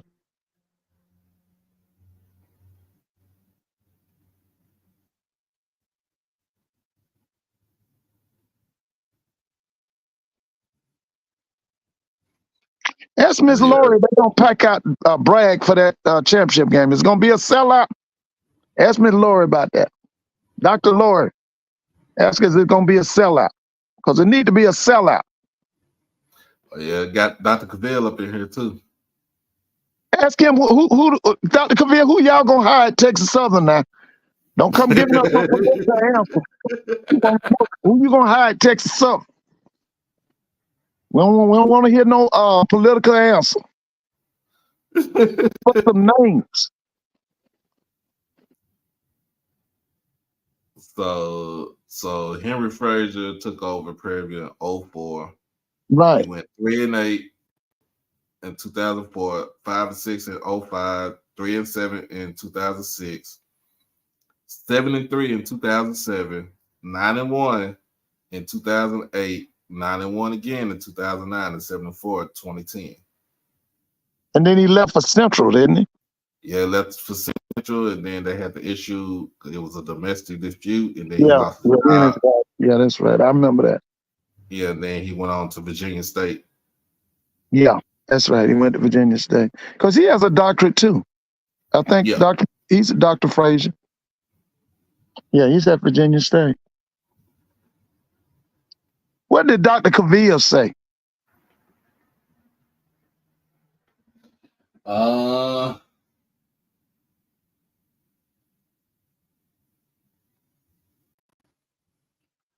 Ooh. Brother McCart asked, he said, what do you think about school reaching out to Leslie Frazier? Oh, that would be a big move. Oh, yeah. Now, what school is he interested in? I don't know. He's an Alcorn graduate, I think. Right. Yeah, he played for The Godfather. Marino Castle. Yeah, I played with him and a boy named Rodnell Young. I think Rodnell went to the Eagles or somebody. Dr. Cavell said they got a plan. They have inquiries by a lot of hot coaches. They got interest? Yeah. Okay. All right. That's what I'm waiting on. Yeah, ask him what's the timetable. Will they have somebody named by December, or they gonna wait till January and February?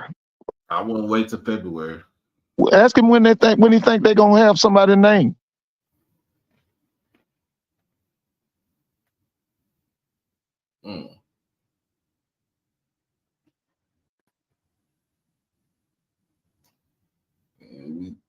Yeah, them coaches, and it's one of them things with the coaches. Yeah, I think everything's gonna break after the Bayou Classic. That's when we're gonna start hearing some stuff. It'll be some rumblings. But yeah, with Prairie View, the last 4 years of Coach Frazier's tenure at Prairie View, that's when you start seeing the winning coming. You know what I'm saying? Yeah. Yeah, because the year that he got KJ, that's all they needed was a quarterback, wasn't it? Mm-hmm. Because he had that team coming back and they just needed a quarterback, and KJ was the man. He did 2 years of Prairie View at one. I never asked KJ that. I talk to him all the time. Yeah, I think he did 2 years at Prairie View, I believe, didn't he? Because I was hearing about him. They were offensive juggernaut. They was doing. Yeah, Dr. Cavill said they want to have somebody in by December because that's with the early signing period. Oh yeah, okay, good job. Yeah. Oh yeah. So, You remember Dr. Cavill? Y'all had a guy. He had been at Ball State. Was it Mike Haygood or Mike Haywood? You remember, Doc? Y'all don't remember him? He was supposed to take Haywood. He was a. I'm thinking of Haywood Jeffries for the Oilers. No, that's Houston Oilers. This guy was the head coach at Texas Southern before. He was after Asbury, and then I think after he left, who took over? McKinney took over. But that guy had worked at Ball State. He was supposed to get the job at Pitt. Mm-hmm. And like I said, he had a domestic problem. And then he ended up at Texas. Historically, why didn't he work out at Texas Southern? What were his obstacles? What was his problems? Why was he not successful at Texas Southern? Doc gotta come up here and answer that question. Yeah, well, what's his name? Mike Haywood or Mike Haygood? Haywood. Mike Haywood. Because now he was a person from Houston, right? Mm-hmm. Went to Notre Dame or somewhere, right? Yep. Yeah. I just was wondering why wasn't he successful? I got a question for you, Mr. Ford. Unstoppable 25 asked you, do you think that TC needs to replace the offensive coordinator? No. We just said they had the number one offense in HBC. No. No, I want them to add a defensive play caller. Now, the question I want to know, I've asked you this before, is about that Spencer kid. And I said this to you. Was it last night? Now I don't understand why that kid didn't have at least 40 or 50 catches. Right. You told me he had what 20? You said 24. Mm-hmm. That's underutilizing. Cause that boy is the truth, man. That Spencer is it? What's his name? Isaiah Spencer. Yep. That boy is the truth, man. That kid is the truth. And I thought he should have had at least 40 to 50 catches. To me, like I told you before, they played him at what we would call the split end or the X or the Y. I thought that kid should have been a Z.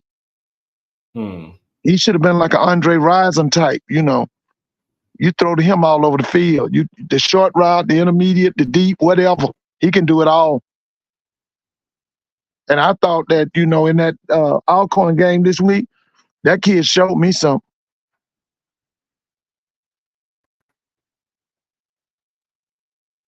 Dr. Cavill, did you hear my question about that Mike Hay? What you said, Doc? Haywood? Haywood. Why was he not successful at Texas Southern University as head football coach? Same reason why that Darryl Asbury wasn't successful at Texas Southern. Darryl had all them. They had all them academic problems. Remember, they had APR. I don't think this guy. He didn't have them problems, did he? They were off of APR problems after when he got there. What did I see, Doc? I can't see, Doc. I'm on the phone. Is that Dr. Cavill's picture up there? Who's up there? Yeah, that's Dr. Cavill. He said when talk about with KJ Black, say hurt his knee in the offseason after the championship in a real pickup basketball game.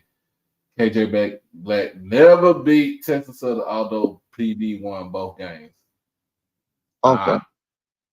Okay. I thought, see, when Daryl Asbury was out there, they had all kind of NCAA problems, didn't they? Didn't they have scholarship limitations? They had APR issues. Mm-hmm. Because Dr. McClellan is the one who brought Daryl. Daryl came from the CIAA. He came came from Shaw. Shaw. Yeah, he came from Shaw out there. And they had all kind of issues. They had all kind of academic issues. But when that other guy got there, I thought they had cleared that up. Because Willie them now, Fam had them APR issues too now. I know y'all don't forgot that. Yeah, but we had it. I mean, Sam had it. We had it. Southern had it. Y'all remember Southern had it. That APR stuff was killing Southern. And Dawson Odom was still winning. Yeah, we had it. And it was that APR stuff. Ashley cleared it up for y'all, right? Wasn't it Ashley? Ashley. And then this lady came down to FAMU. What was her name? Tiffany Dawn Sykes. Yeah. Mm-hmm. That was in her special compliance. Well, shoot, they all in compliance now. So compliance, baby. Them Rattlers. Everybody. Jack State in compliance, Southern in compliance, FAMU in compliance, everybody in compliance. They doing their thing now, baby. Call this the year of the Rattler. Yeah, let's see. Yeah, but he didn't fare no better at Texas. Mike Haywood. Mike Haywood. That's him. Mm-hmm.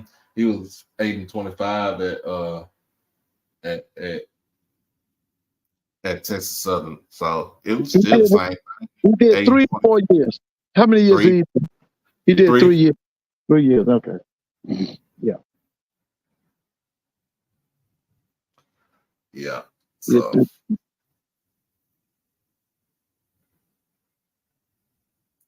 So yeah, he said that Haywood was concluding the APR and NCAA stations that Asbury was dealing with. Haywood had problems with recruiting talent needing to play in the SWAC. I figured that was the issue right there. But he couldn't recruit Texas. Can recruit Texas. Because he was, not just even recruit Texas, recruit Houston. Yeah. Dr. Lloyd said the APR is inherently racist. It is. Yeah, it is. Yeah. Oh, without a doubt. It is. Because you don't hear, and it's crazy because you don't ever hear no other school get hit with that with the APR stuff except for HBCUs. Yeah. Yeah. Didn't Howard have some problems with that? Did Howard have some problems with that at one time? I don't know if they had any problem with that. I had to read about that one. Yeah, I'd have to do my research. I know there were some schools in the MEAC that had problems with it. Because I agree with her about that APR. Yeah, I agree with that. I do. Now listen, you think Texas, the Longhorns, gonna make that Final Four? You think Florida State's gonna get if they make it, they're gonna get beat to death. Because then Jordan Travis, he went down, right? Listen, that might get them, man. That might get them. Yeah, he's out. They said the break was so bad. They said the bone was sticking out of his leg. Ugh. Yeah, one of them Joe Theismann breaks. My boy Carlos said that's why McKinney looked bad because he inherited no talent. Yeah, from Haywood. Mm-hmm. Yeah. Oh man, yeah, McKinney. Yeah, he ain't had no talent coming to the team.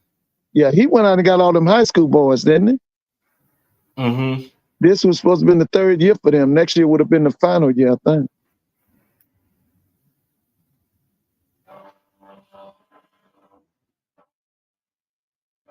That Ladarius Owens, you think he get a shot at the league? Undrafted free agent. Undrafted free agent, yeah. Your beloved Cowboys ain't gonna give him a shot, are they? He might give him a shot. He You might think give him a shot. Yeah. How about the Texans? They'll probably give him a shot because that's local. Yeah, Ladarius, he really came. Now you think he gonna be the SWAC offensive player of the year? Nah, they're not gonna give it to him. They're gonna give it to Musa. To Musa. I didn't think Musa looked that great against Bethune-Cookman this Saturday. I really didn't. That's when he started bouncing them passes. That's him.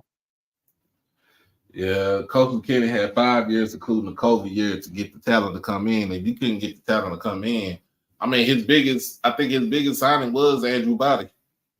Yeah. And yeah. And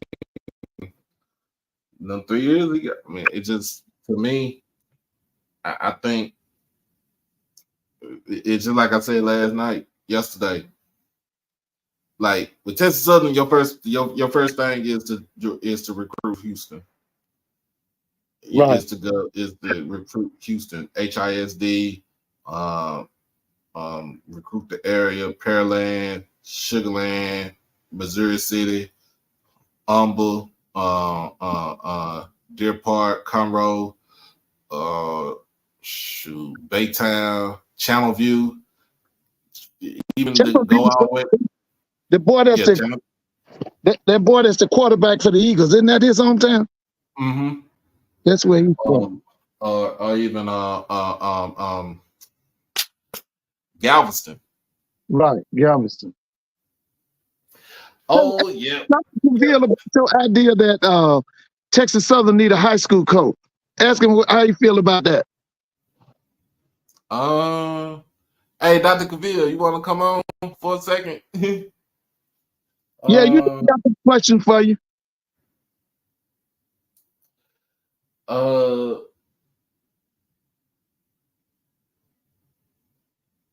Yeah. Dr. Lori asked, she asked us, did we see the QBs hit the portal at North Carolina A&T? Did Alan Hooker's son hit it? Not from what I'm hearing, no, but Brick Handler hit it.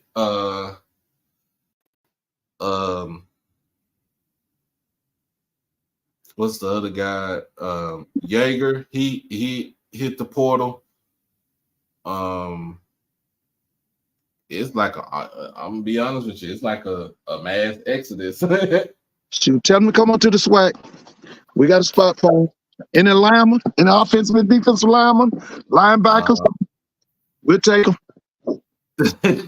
We'll take them, baby. The first priority is offense, defensive lineman, linebackers. Then we go from there. We'll take them. Listen, man. Them people that, what you call him, Chancellor Martin and A.D. Hilton, they destroyed that football program. So them kids that's hitting that portal, y'all some smart kids. Mm-hmm. I think with part of that, but another part of it is too that the APR was about to get on to A&T also. Oh, for real? Yep. Dang. Well, it's Hilton and Martin's fault. I know you're gonna have it. Well, that guy that your friend that make all the A&T. Why you ain't had them on lately? I'm gonna ask him, but because he did with the Carolina Panthers. Oh, that's right. Because he's supposed to have all kind of excuses for A&T, and then everybody wrong but A&T, and everything great with everybody. I mean, with A&T, and nobody's great but A&T. You supposed to have him on there. Oh, he paid up his bet though. Oh, he did. Yeah, he paid up his bet I with want to hear Timon. what he got to say about that one game. What? Tell me about that. Tell me what's great about winning one game.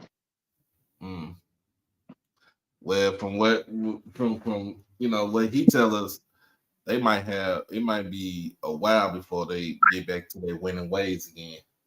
In the CAA? Just period. At I don't see it. A&T. Doc, I don't see them ever winning that CAA, man. That's too thick up there, bro. No, man. They would not be on the level of no Villanova. I don't see it. Best thing they can do is get back to them folks and come on back to the MEAC. Dr. Lawrence said it's gonna take at least about 5 years for them to get back on top. Well, they're gonna have two more coaches then, cause another losing season like this, them folks ain't gonna keep that man up there. I know Blue, you was high on him, right? When you I remember him. He played at Mississippi Valley. What's his name? Vincent Brown. Yeah. They ain't gonna listen, man. He got to win next year, man. At A&T, they ain't gonna let him lose no 5 years at A&T. So That ain't happening. you shall see. Yeah.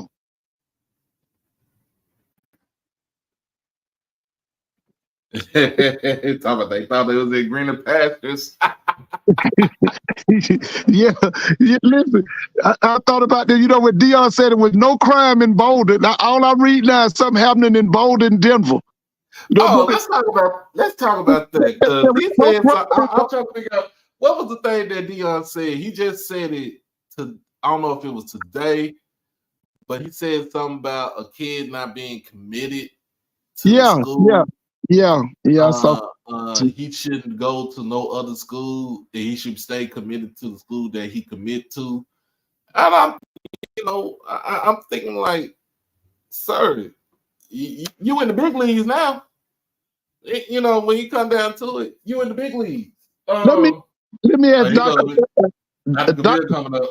Oh, okay. Hey, Dr. Lord, when you say you knew him when he was at FSU and you was at FAMU, did you know he was a habitual liar when you were a student at Florida A&M University? Did you know that?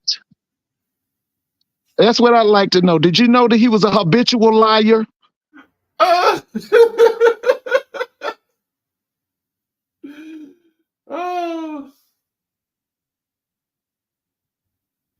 Blue said he ain't bailing out on Coach Brown. Yeah. Blue loved Vincent Brown. That's his name, right? Vincent Brown, the Undertaker. I think that was his nickname down because he played for Mississippi Valley and he played for the New England Patriots. Mm-hmm. Yeah. He said if he go 1-10 next year, that it's over. It's done. Dr. Lawrence said 5 years. That's two more coaches gonna be fired. They ain't gonna stand for that at no A&T. Not the Aggies I know.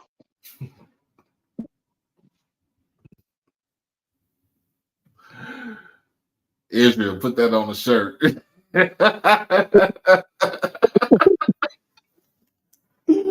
Oh Lord.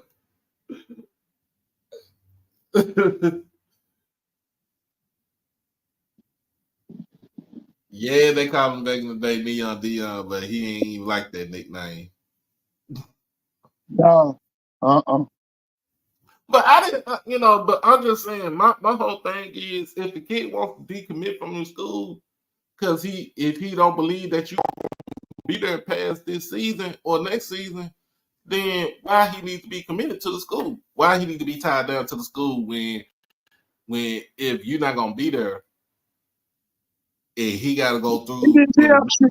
Did he tell Travis Hunter that when they were at Jackson? Did he tell him that when they were at Jackson?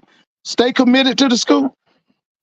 What's that Brown boy he took? What's that offensive tackle name he took up there with him? That's in it. Brown. Okay, did he tell him to stay loyal to Jackson State? Did he tell him that? No.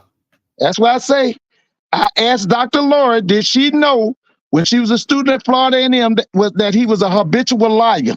Did y'all know it back in the 80s? Oh Lord. What's going on, General? I'm good. How's it going, Jim? Hey, Doc, how you We're doing? doing good. We're doing good. So we got. I know, man. Look, you got two programs in Texas. You got Prairie View. You got Texas Southern. So which one we want to start off with? We gonna start off with the one that's pretty much fresh in the memory is Texas Southern. So yeah, I know we already talked about it. The school's not gonna renew his contract. Coach McKinney's contract. So the questions are the main questions is why could he not get it done at Texas Southern in the 5 years that he had? I mean, that's a really good question, and obviously, this is my opinion, not necessarily the lay of the land. But from my perspective, Coach McKinney's problem mainly was his inability to, other than last year, the year before, and this year specifically, was his inability to win close games. Okay. Yeah. He had a lot of talent. I mean, he had a career running back that had over 3,000 yards, a clip right at 1,400 yards. He had wide receivers.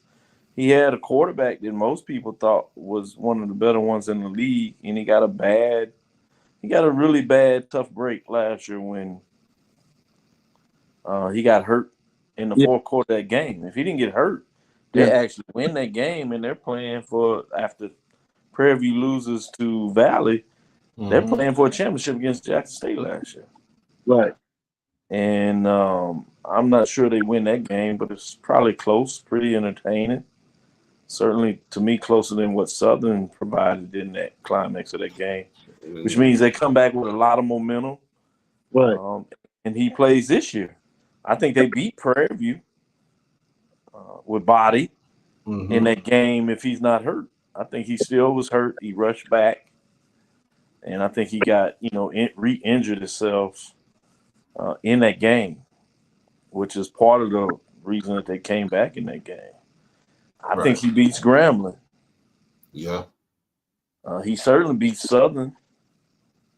2 times, right? Didn't he beat Southern twice? Yeah, he had already beat Southern twice. But I'm saying if Body plays against Southern last year down there in that matchup they had, they win that game. Right? Right. You see they beat Alcorn, so they're probably 6-2, 7-1 this year in conference play with Body, which means they're going back to a championship, facing FAMU. I wish they was close in that game. It's a whole different conversation we're having. So sometimes you just get a bad break, bit of luck, bad luck, and it's just not meant to be. But I don't think it was just like anything. Some people question that he might have kept his defensive coordinator a year too long. That was Caesar? Yeah, from last year. Yeah, he got rid of this year and brought the Grambling guy in, but I'm not sure. Every time. Yeah, he probably did. And some people question to some degree the offensive coordinator too. Yeah. And so he was a very loyal guy, to his credit, and maybe loyal to a fault. So I think that kind of hurt him. But more than anything, I think he just caught a bad break at the wrong time, going into the last year of your contract. Your quarterback that you build up from the ground, that's ready to take the next step with the program, and everybody else gets hurt in the final game of the season that literally would have sent you to the championship, and everything else just kind of fell off from there. With Doc, there's a group of alums that say you had plenty of time. They say that you should have recruited, a backup quarterback. And people don't realize he actually lost his backup quarterback that went in the portal. Yeah. So the guy that he got in the transfer was first-year guy that was all freshman in the South, in the Southern Conference. Right. And I think it took them some time to kind of learn each other. Yeah. And you don't want to go through that your last year in your contract. It's just tough. Now, Dr. Kavia, Doc has been saying that one of the things that Texas Southern should consider is a high school coach, either in Dallas or Houston.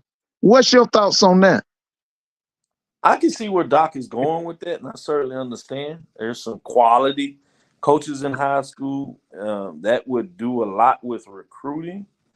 But for me, in this space of what I've seen and what we've done and tried at Texas Southern, I really think they need a coach with experience. That would be my point of contention. It's certainly the recommendation I made to VP Dr. Kevin Granger. I want to make this clear. He's going to make his own decision. One thing that is benefit about this job, you're talking about a job that is going to be basically $300,000 a year. Right. You in the city of Houston, you have a stadium. It's not on campus, and there's some people frustrated with it. But in terms of a coach that sees that you're going to have a very nice Major League Soccer, professional stadium, right, which allows you to have all the graphics that you need in terms of state of art, signage. They have their own locker room down there. So there are some really nice things about being able to play at this stadium in terms of the state of art that it provides. So that's going to be attractive to a lot of coaches. They just got the strength and wellness building complete. They're waiting on the city to do the final permit for the water. But everything else waits and all that is there. That's the only thing they're waiting on that. So certainly by the time the coach gets here, that will be online. So there are a lot of things that are in the upward trajectory for the next coach coming in. Now, Dr. Cavill, would Texas Southern consider Art Briles? No, I doubt it. I doubt it. Just too much public concern on that hire. I think now, in terms of matching up with coach with experience, certainly. But yeah, I think Art Briles is just radioactive, and it's even worse in the state of Texas. Mm-hmm. I don't think it's going to be hard for him to get any job other than a high school job in the state of Texas. Yeah, because he was at Mount Vernon for a minute, and then he left. Yeah, He left it's Mount Vernon. hard in terms of the politics associated with hiring him in the state of Texas. It's difficult anywhere, but particularly in the state of Texas. And I think he's pretty much, cleared his direct responsibility in that in a lot of ways. But, it's just tough. He needs to be able to go somewhere else and somehow get that opportunity, and then maybe come back to the state of Texas. But no. But everybody's contacted, prepared to apply. So any name that is hot out there that you've thrown out there and said has, in some way or some portion, has found a way to communicate their interest in the job. I'll say it like that. Right. And I mean everybody that you've named.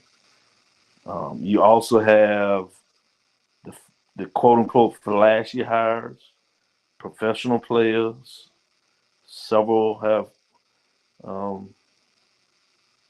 found a way to show their interest in the job. Mm-hmm. Both those that have some coaching experience, some that don't.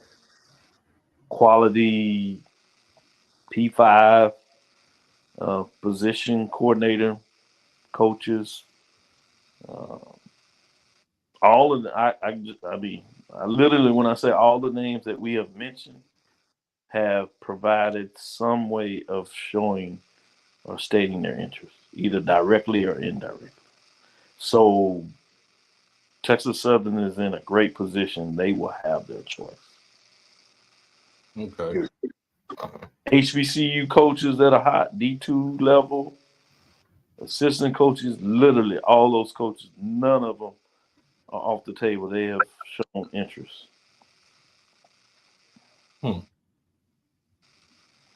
right. So we just got to find a way to get it right. And when I say we, literally, as a Texas Southern alum, I know many people, as you see, even on purple, inside the HBCU, I'm alum of both undergrad at Prairie View and grad studies at Texas Southern. So I have affinity for both. I always tease everybody when we play, whether it's in basketball, baseball, sports. People like they love to try to find out who I'm rooting for, and I'll be like, man, I hadn't lost since I graduated from Texas Southern. So I Doc, when always, you going down to Tallahassee? Are you going to be there? Are you yeah, going I'll to be there. I'll be there. I'll be there Friday by 1:00. now? So Do you think Do you think the game will be a sellout? yeah, I'm pretty sure it'd be a sellout. I know there's been some. There's enough FAMU folks in that area that are gonna show up. I know there's some that are like further away that are like hedging their bets that and planning to go straight to Atlanta. Tallahassee is a challenging place to play a game in. They really, you think what we heard about Bayou Classic is bad in terms of price gouging? Yeah. It's really bad in Tallahassee. And part of it is the fact that it's not just that they increase prices because they do it to everybody, but that city did not keep up with the demand of hotels in terms of two colleges. So there's not a lot of hotels. So I But can the give good you thing is that Florida State will be in Charlotte, right? They yeah, won't. but it doesn't matter. Even with Yeah. one school playing there, Uh-huh. there's not enough hotels to accommodate folks to not create a demand of hotels. Man. The demand is so high that a lot of those hotels will not even allow folks to use their rewards Okay. because it's just so high. That's And great. it's not an easy place to fly into. You cannot basically get a direct flight into Tallahassee. So you have to come to Atlanta, or what is it, Yeah, you're either Jacksonville? going to fly into Atlanta, or if you going to fly in like to Dallas, depending on you doing American or Delta. But yeah, you're going to fly into a hub city and So fly in there. in Florida, that would be Some people Jacksonville. fly Southwest and they'll fly into, and then drive over an hour and a half, 2 hours up. Yeah, like Pensacola. Panama City. That's what I'm Yeah. doing. Flying a direct flight into Panama City and driving over. I'm, I don't like sitting in the airport. I like direct flights as much as possible. I think Doc, I'm gonna drive. what are the things Prairie View's got to do to beat Florida A&M? They got to be able to run the ball. They got to run right at FAMU. Okay. Yeah, similar in a lot of ways, oddly enough, similar to what you saw Prairie View or release read the stats if you didn't get to watch the game. Similar way that Prairie View beat Alabama State is the same type of formula that they have to do against FAMU. Now, obviously, it's going to be harder because FAMU has a better offensive output ability to do it, but that same type of thing. They got to get a couple of breaks from turnovers, short field. They got to get the big play like they get in Alabama State in terms of when they take their chances to go deep. They got to be able to make that play. They got to cut down on turnovers, and they got to be able to run the ball. Mm-hmm. They have to be effective at running the ball. So those are the things, whether it's going to be Prairie View or Howard, that's to me how those teams are going to beat them. If Howard tries to pass on FAMU or Prairie View does that, they're going to find themselves in trouble. You got to find a way to commit to the run, keep them off the field, and you can't allow FAMU to get the big plays.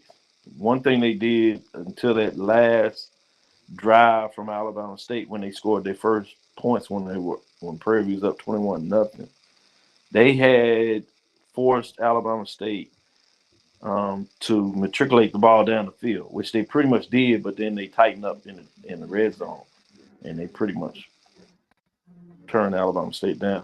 Alabama State was able to score on a big play late in the game to make it 21-7. And then basically they scored late, but by the end, Prairie View was playing a prevent because they were up 2, and they forced Alabama to, take the long route down the field, which they did, but they ate up so much clock. They really didn't give them much time. and they got the ball back, but it was like 30 seconds left. So, Well, Doc, let me ask you this question. I believe, along with a number of people, that they should get rid of the divisions in the SWAC and just go a straight 12. What's your thoughts on that? you talking about still Eliminate the Eastern Division and the Western Division, and just have a straight 12. Yeah, I don't have a problem with that. I can see some coaches maybe even pushing for that. And you can still do it in a way. The biggest issue that they like with the division is to reduce the cost of travel. Right. So you notice one of the things that they were able to do in the divisional format helps that. Now you can still do divisional scheduling, but just do all 10 teams. But with that, what you do is they will not allow teams from the furthest east or furthest west to have a travel to more than one of the 4 schools. So, for example, you will not see Texas Southern traveling to Alabama's or no more than one of the FAMU schools. So this year they went to Bethune-Cookman, but you notice FAMU came to Texas Southern. Right. And they didn't play that Alabama schools. Same way with Prairie View. Prairie View went to Tallahassee, but notice Alabama State came to Prairie View. And you see that same thing with the Pine Bluffs and Valley. So you'll never see that. So that's the biggest issue with the consideration of divisions.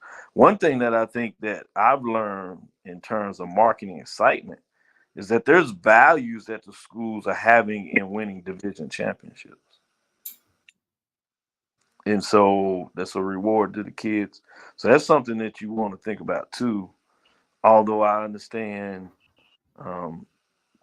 the value that you're looking at, a lot of these places are going to the top 2 schools, but I think it's a little different for us from this standpoint.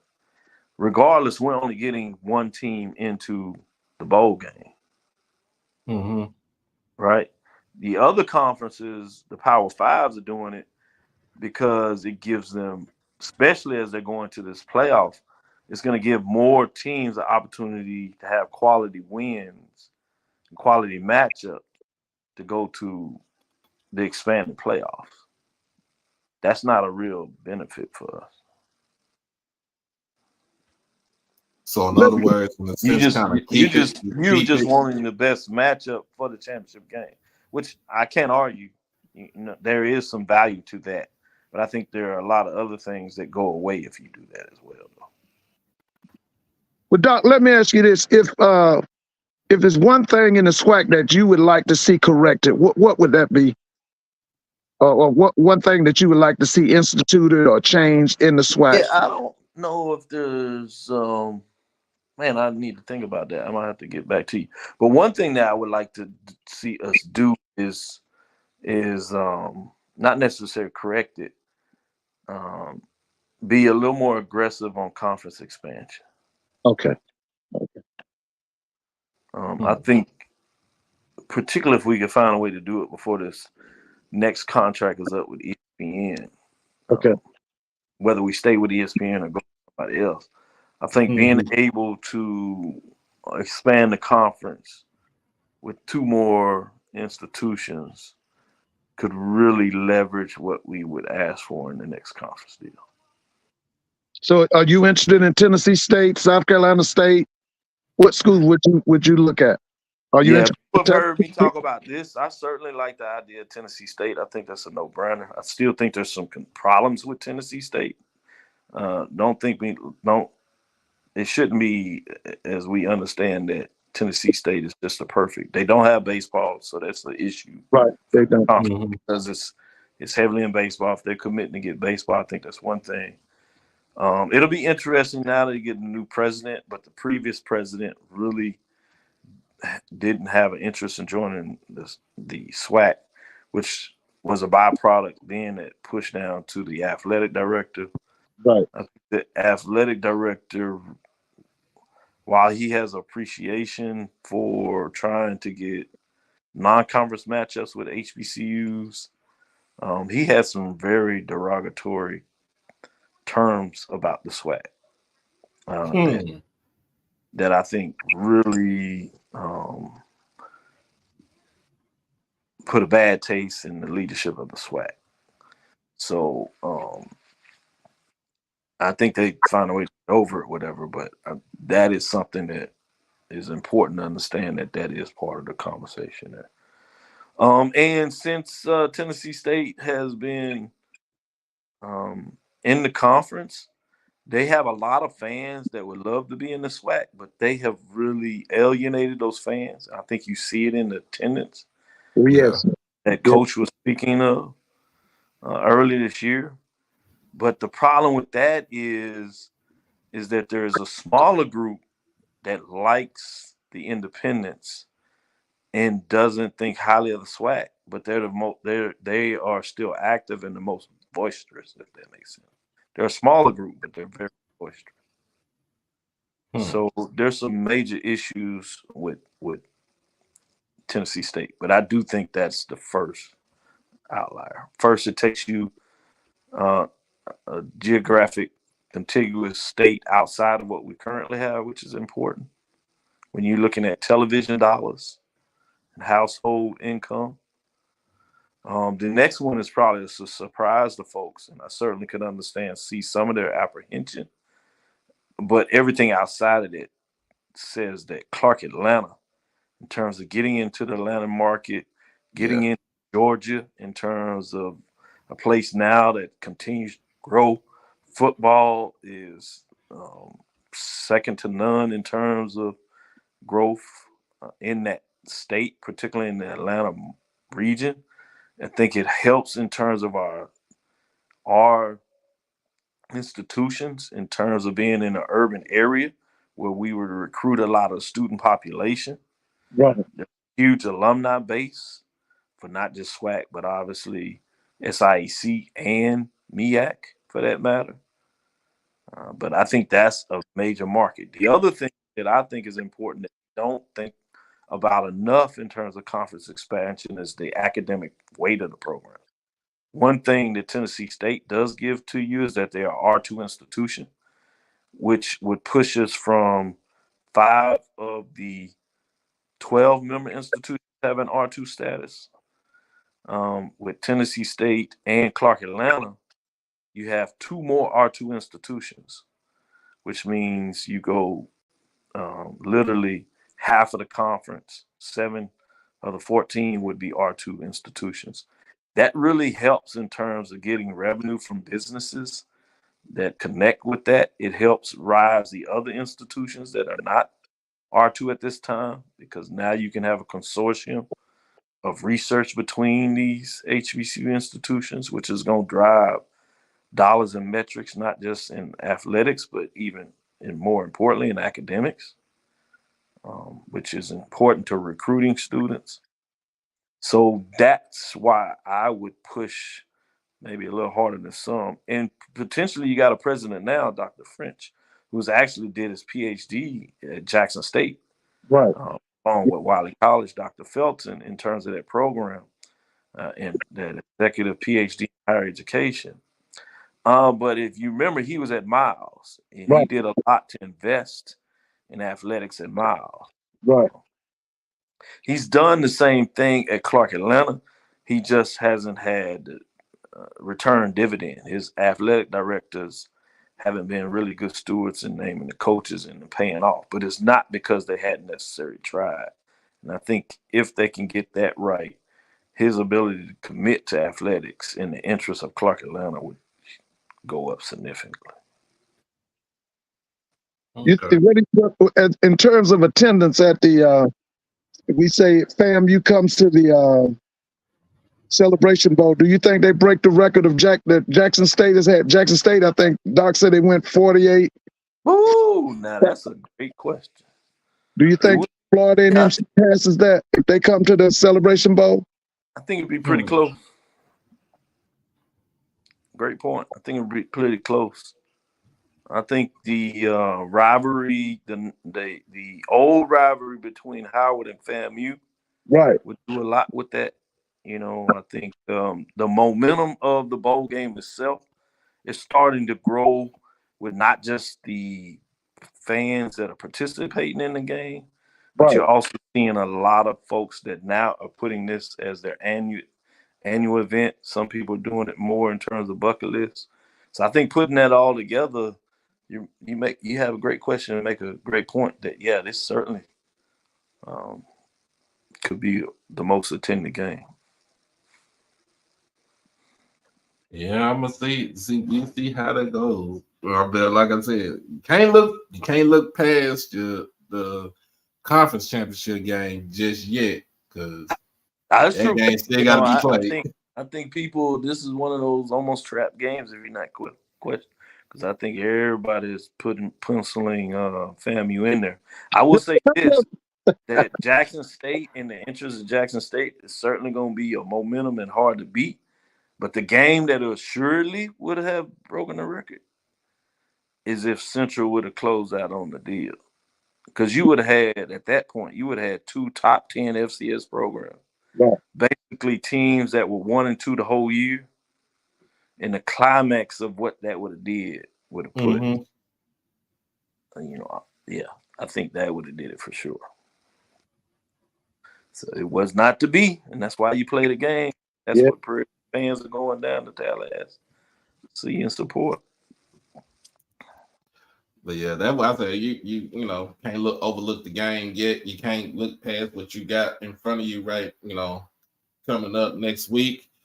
I love that about you, Doc Holliday. I think you do that, and I think this is one reason that we do that. That we have to be careful of that. Sometimes we need to celebrate in our moments. Yeah. Right, not just as you talk about. We look forward to stuff sometimes, and we do it because it's the next chapter and it's interesting, and the world tells us that we always got to look ahead. And in some ways, you do that. But I think one thing that we have to find a way is to appreciate the moment we're in.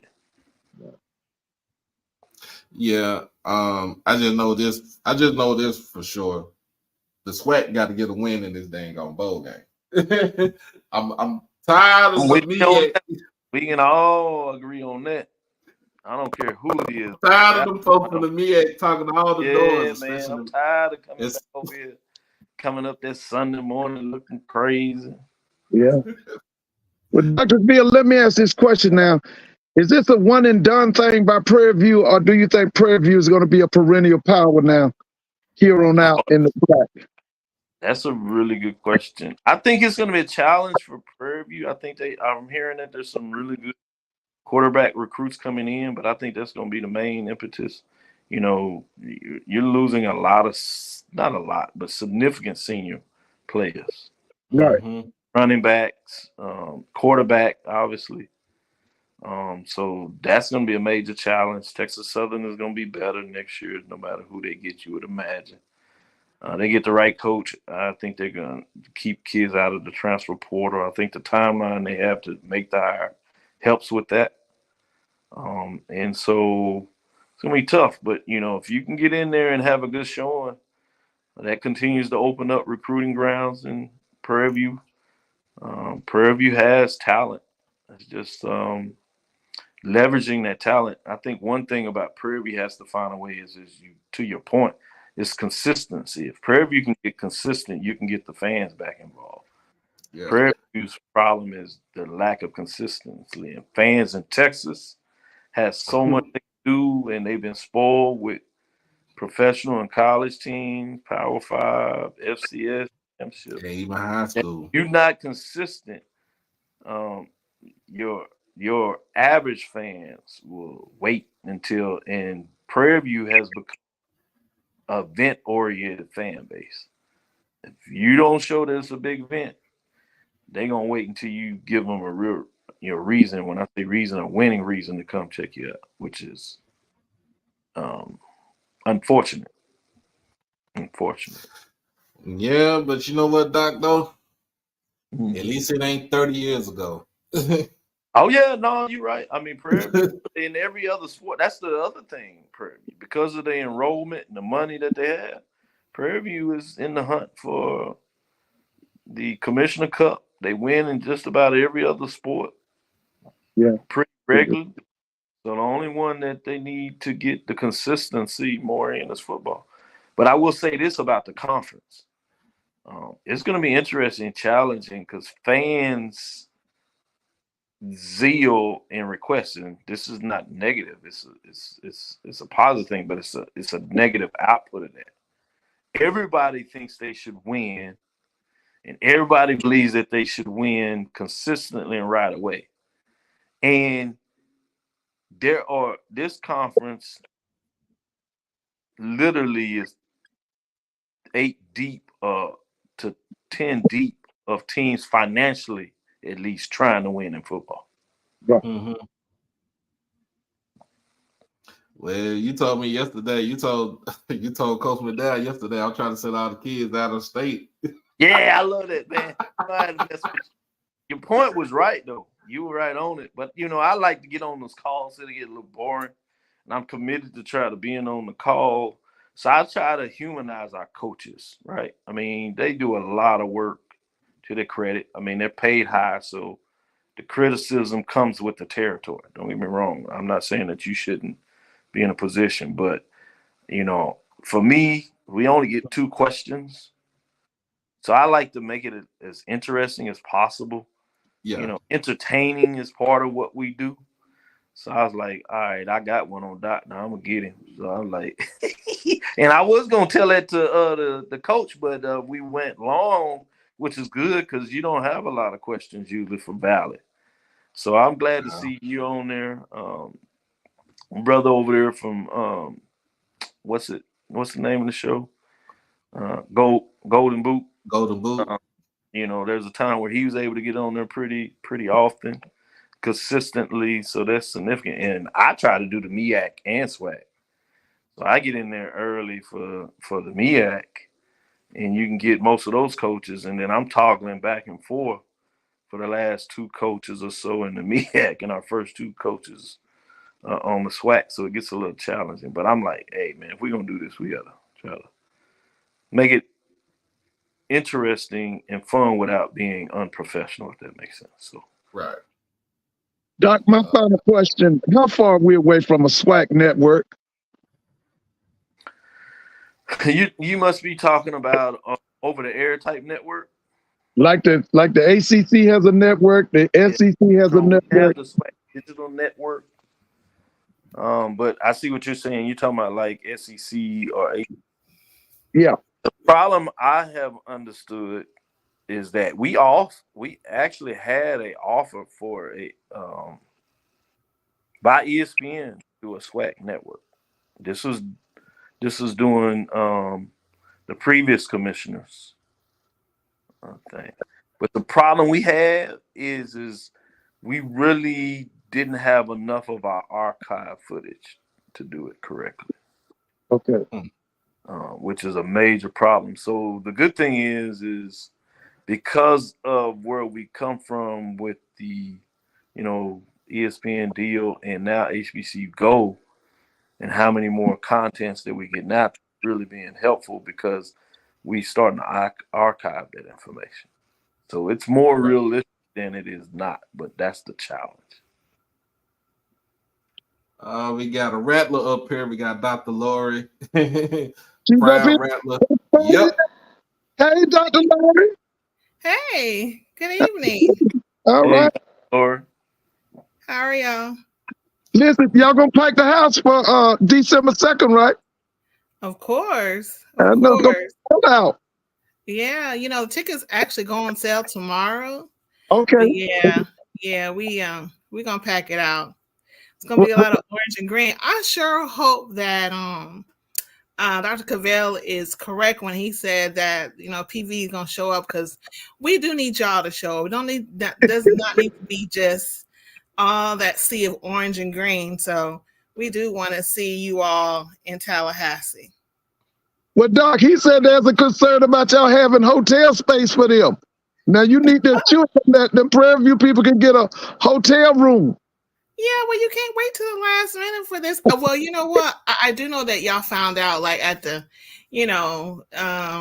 recently that y'all won the West. So But yeah, you can't wait till the last minute because Tallahassee is a college town, really. It's just FAMU, TCC, and FSU. So, there's not going to be a whole bunch of hotels, and if they are, they're going to be, kind of booked up and everything. So that's why you have to plan. So yeah, so Tallahassee is a really small country town in Florida. Yeah. So you have to see, people don't really realize about Florida. They think of Miami, they think of Jacksonville, think of Orlando. Florida is made up of small country towns. Okay. And so in these towns, we have, limited, or I guess you would say lodging, whatever. But that's why you have to really, really, really, if you come into Tallahassee, you have to really plan it. So, Doc, you ready? You got everything? Yeah, I had to actually have a couple of FAMU friends and colleagues, including Roy and them shows. So I had heard about understanding the need to pack stuff early. So like when y'all first announced, homecoming and found out it was Prairie View back in the summer, I actually booked my hotel then. Yeah. But my wife had to travel, so I had to cancel that trip literally because I had to be here with my son. Yeah. But what I did is I get a code, so I come to all the championship games as a media person. So once I saw that FAMU was leading and was likely to host the championship game, when I canceled the homecoming game, I actually rebooked it for this weekend. Okay. So for me, I was fortunate. I had saved like $200 because the hotel homecoming prices were pretty good, and that was booking it in the summer. You are absolutely right that you have to book early to get rates or to get rooms. Now I know a lot of Prairie View folks staying in places a lot out of there. They got buses coming in. Prairie View folks are pretty well off, so they'll fly in there. So you'll get a contingent of folks flying and coming in there. So you should have pretty good contingents. Well, Tallahassee is a very small airport, and we do have FAMU actually has a room there with that as part of the airport in which you can go in. It's like a lounge. You can go in and read all the history. So FAMU is really connected with the airport. So it's a very small airport with I think maybe 3 major airlines. So right. The thing I was saying is I'm going into Panama City. Okay. Well, Panama City like straight flights. I couldn't find any straight flights in there. Well, Panama City is a small airport too now. And so you gotta get on I-10 and come what is it? 90 miles is an hour and a half. That's planned to drive over there. But yeah, you're right. The only thing I like about Panama City is I got a straight flight coming out of here. Oh, okay. Yeah, my parents live 40 miles from Panama City. Oh, nice. So yeah, so we live in between Panama City and Tallahassee. But I actually have family that lives on FAMU campus, has a house on FAMU campus. So I'm actually going to be staying with some of my family. So hotel's not an issue for me at all. But what I was saying was that we really would like to see a lot of Prairie View people come and join up with us because, have you ever been to Bragg before? Yeah, I went. Check this out. Last time I went to Bragg for a football game because I went there when the first year when Texas Southern traveled down to play basketball with the new arena. But I went to when Texas Southern, before they joined the SWAC, when they played them on that Labor Day weekend. Yeah. When we came back, that's when we had the huge flood in Houston. Yeah, I remember that. That's I was there again. Great environment. Yeah, I remember all the renovations and everything. So we have this thing at FAMU. We say, it's kind of really hard to beat us in Bragg now. Oh, that's true. It's hard to beat, and if you do beat us in Bragg, you need to get to your car real quick. Oh, don't worry. Don't worry, I didn't learn that Southern Jackson State. We figured that. Yeah. Yeah. So it's been We since we, 2000. we learned how to come in and have our escape route on the way out. You better. So Let so me it's ask been you a since question. 2018. Now listen, now these are some facts that But Mr. who Ford beat y'all knows in this. 2018 before y'all went on y'all win 2018, streak? since we lost a game in Bragg. Now that is just the facts. Yeah, I think Okay. you trying to tell me something. I'm trying to be nice. Right. I think you trying to warn me. So Don't get too excited. So it's been a long time coming since we lose in Bragg. We have pride in Bragg, and we actually donated that field to Ken Riley. He became part of the Hall of Fame. So congratulations. So it's important to us that we keep up the history and everything in Bragg. So it's very hard to come in there and leave there with the W. So Now, I'm saying like question. Let me ask you a question. yeah, they told us the Mhm. same thing at Alcorn and Southern this year, so we get it. Okay. Dr. Lloyd, let me ask this question. The local government and state government, have they reached out to FAM in hosting this championship game? Have they given FAM any financial help or anything with hosting this game and welcoming those people in? Well, you know what? I really don't know a lot about that, but I do know the SWAC has taken over a lot of the things going on at Bragg, Right. basically taking it over it all.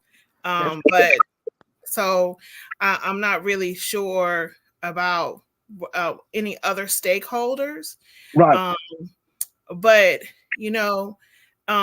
Visit Tallahassee is an entity we have in Tallahassee which kind of supports the school, Right. and I'm sure that we're probably getting some in the future, a lot of donations and stuff, because we do want people to come to Tallahassee. And if it wasn't for the SWAC game, people would not be coming. So Right. we're hoping that from hosting this, that we can get a lot of more support locally. But one thing let me just say this, and I'm not trying to deviate the conversation, but one thing I can say about FAMU, over the years, we have always had a lot of local support. Now, Right. Tennessee State, back in the day when I was at Meharry, I went to Meharry Medical College. Tennessee State has lost a lot of its fan base because of what has happened in Tennessee with changing the college system, in which they really were trying to make it more, I guess, inclusive and not what we consider to be an HBCU. So Right.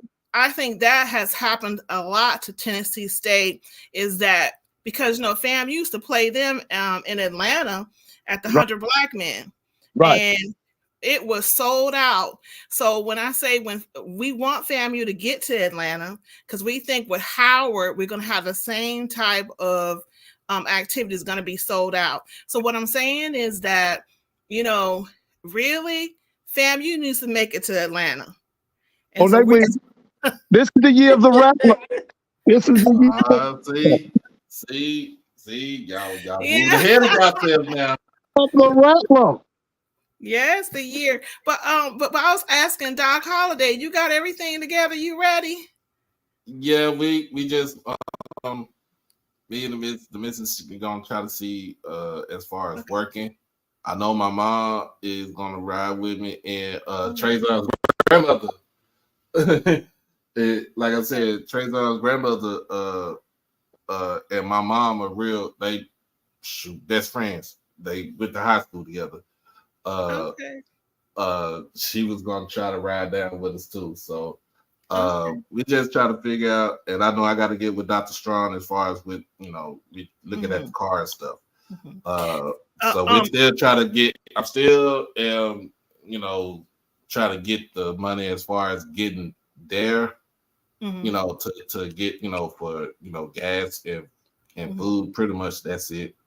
Okay, so I wanted to tell you and Dr. Cavell, that when y'all get on I-10 now, just be very careful because of the SWAC championship game. There's going to be a lot of state troopers out there, okay? For some reason, when FAMU has anything, we see a lot of those people out. So just be very careful about driving on I-10 and actually getting over to the school.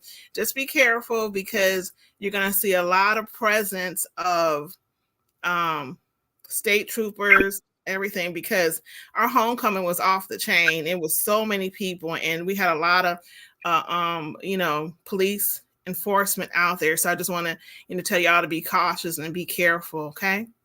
Yeah, I appreciate that. And I had a couple good friends, 1876 Sports and Culture.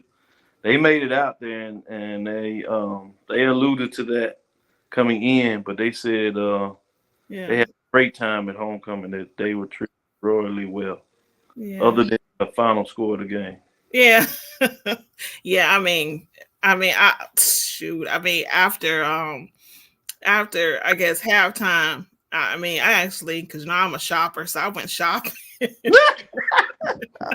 was like, this game is over. Let me go shopping. Look at you. So we got. Oh, but Mr. Ford, I wanted to answer some of your questions. You were saying about FAMU back in the day in 1983 when I was at FAM and Dion was at FSU. He spent a lot of time on the set. And I don't know whether you know what that set is. The set is... No, I grew up 50 miles from Florida A&M. Okay. So he spent a lot of time on the set. I think he spent more time on the set than he did at FSU. So, at one point, FSU was using FAMU as a recruiting tool. Because they would, recruit the guys to go to FSU. And then they would bring over to FAMU and say, look at all the beautiful women. So, so that was something back in the day. But yeah, he dated a young lady on my hall in which he actually married her. Yeah. Chambers. That's Carolyn, right? Yeah. She's a FAMU Rattler. So yeah. She was out of Miami. I think she came up from Miami. Yeah. So yeah. So Chapel Pearl.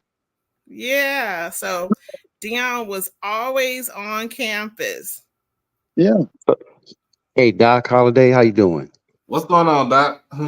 Dr. Lori, thank you so much. I'm gonna just say one thing. I'm gonna get off.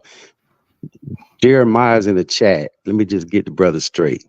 Okay, I'm not the one to play with tonight. Okay, look, Doc Holliday is a media sports personality.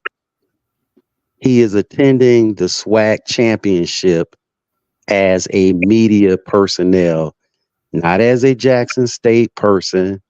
He's attending it as a media personnel. So instead of you talking crap about his lack of support for Jackson State, maybe you need to step up and help the brother get down there so he can cover the SWAC championship like it should be. That's all I got to say. That's real talk. Yeah, it is. Oh my God, what happened? I missed the chat. I ain't got nothing to say about that. Well, Dr. Lord, I want to say this now. It is ridiculous that Florida A&M and Tennessee State are not playing annually. Now, all my life, from the time I remember the first one I went to, I was 8 years old. And it's just ridiculous that Florida A&M and Tennessee State are not playing. They should be playing. They should be playing home and home, and that needs to start immediately. It really hurt me when they discontinued that series because well, you know what happened, don't you, Mr. Ford? That the 100 black men was taking most of the money and wasn't giving to the school, so that's why FAMU opted out of it. But I think it should go home and home. But that used to be a good game. Yeah, and like I said, I go back to the 60s with that series. See, I remember when old man Gillum's son played, the one that played for the Pittsburgh Steelers, Joe Gillum Jr. I remember when he played, when he came to Bragg Stadium. See, the Bragg that's there now, That's not the original Bragg that was there. The old Bragg held about 10,000. That Bragg Stadium that's there now, that stadium was completed in 1983 because the old stadium held about 10,000. This one, at one time was 25, but they cut it down, I think, now to 22. But I remember before this stadium that they have now, this stadium was completed in 83, but I remember the Bragg before that. Yeah. Well, we're hoping to do like Alabama State, have a whole new stadium. Yeah. Built. So we're that thing in Montgomery is beautiful. That what do they call it? Yeah. Is it Hornet Stadium? Yeah, it's nice place, man. It is. That's a beautiful place. I think I had passed by one time, and I was on my way to I was on my way to Tuskegee or something like that. And I don't know. It was just I passed by. I was like, oh, that's a nice stadium. I like it. But then I went to Tuskegee. I seen the shed. That's like, well, back to reality. But yeah, man, it was crazy thinking about that. Just driving and seeing that, and even like I haven't been down to Prairie View since probably like 2005, 2006. So I haven't even seen the new stadium yet because I'm so used to seeing old Blackshear Stadium that look like that really look like my high school stadium when I was at junior high. Yeah, the junior high. Oh man, but yeah, it was one of them things where I would just take a trip. I used to just take a trip and just go somewhere, and it was crazy. It was funny. I know I'm getting off track right here, but I actually met last week. I actually met Tom Joyner's ex-wife when I was at work. Wait a minute. Which one? Donna? Yeah, because he went to Tuskegee. Yeah, he went to Tuskegee, but he sent his children to FAM, I think. Yeah, his son graduated from FAMU. Yeah, he went to Tuskegee with Lionel Richie. Right. And so I met her. She came in. She was at the store, and I asked her to check that out. And I think I think she got. I don't know if she got a chance to subscribe to the channel and stuff like that, but I did tell her about it. So I don't know. I guess I'm just trying to get myself out, there, get my name out there, and I know my name is out there, but I'm trying to get out there to where people, like a Tiffany Green and a Jay Walker who won't be talking about Howard all the time. Yeah. I might go and get my ears tuned in for that because it's crazy because the Celebration Bowl is always the same day as our high school championship game here in Texas. Oh, yep. And if I'm looking at the schedule, if South Oak Cliff is in the championship game, I'm probably paying more attention to that game than to the Celebration Bowl. Mm-hmm. Just because it's you can't say that out loud. Man, hey, I know I always have to go back and end up watching it. I watch it though. I end up rewatching it. And I catch the scores because I was really interested last year in seeing if Duncanville would finally get over them. And I was wanting to see South Oak Cliff if they could repeat 2 years ago. I was watching streaming and trying to catch the scores.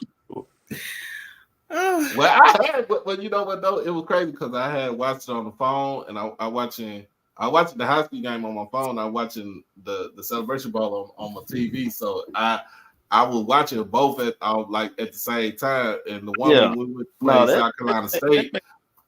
Yeah, you sure. That's where we are now. So for the life, I can see. Hey, Doc Holliday. I'm sorry. This is just a commercial interruption. I'm sorry.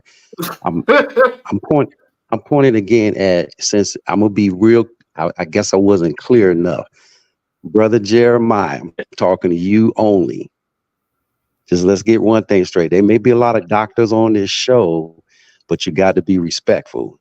Dr. Lori is a dentist that works for a nonprofit organization in Alabama.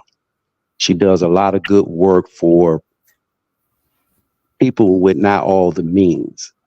Okay, so let's just get that straight. She's putting in the time and the effort to help the people who can't not normally go to a fancy dentist, maybe like you may go to. So I just want to keep that clear. And Doc, I'm sorry, this is the last commercial interruption, okay? Nah, you good. You good. Well, you know what? Well, you know what? So let me just say this, and I'm gonna go ahead and sit down and listen to you all. I think it is so great that we all from different HBCUs.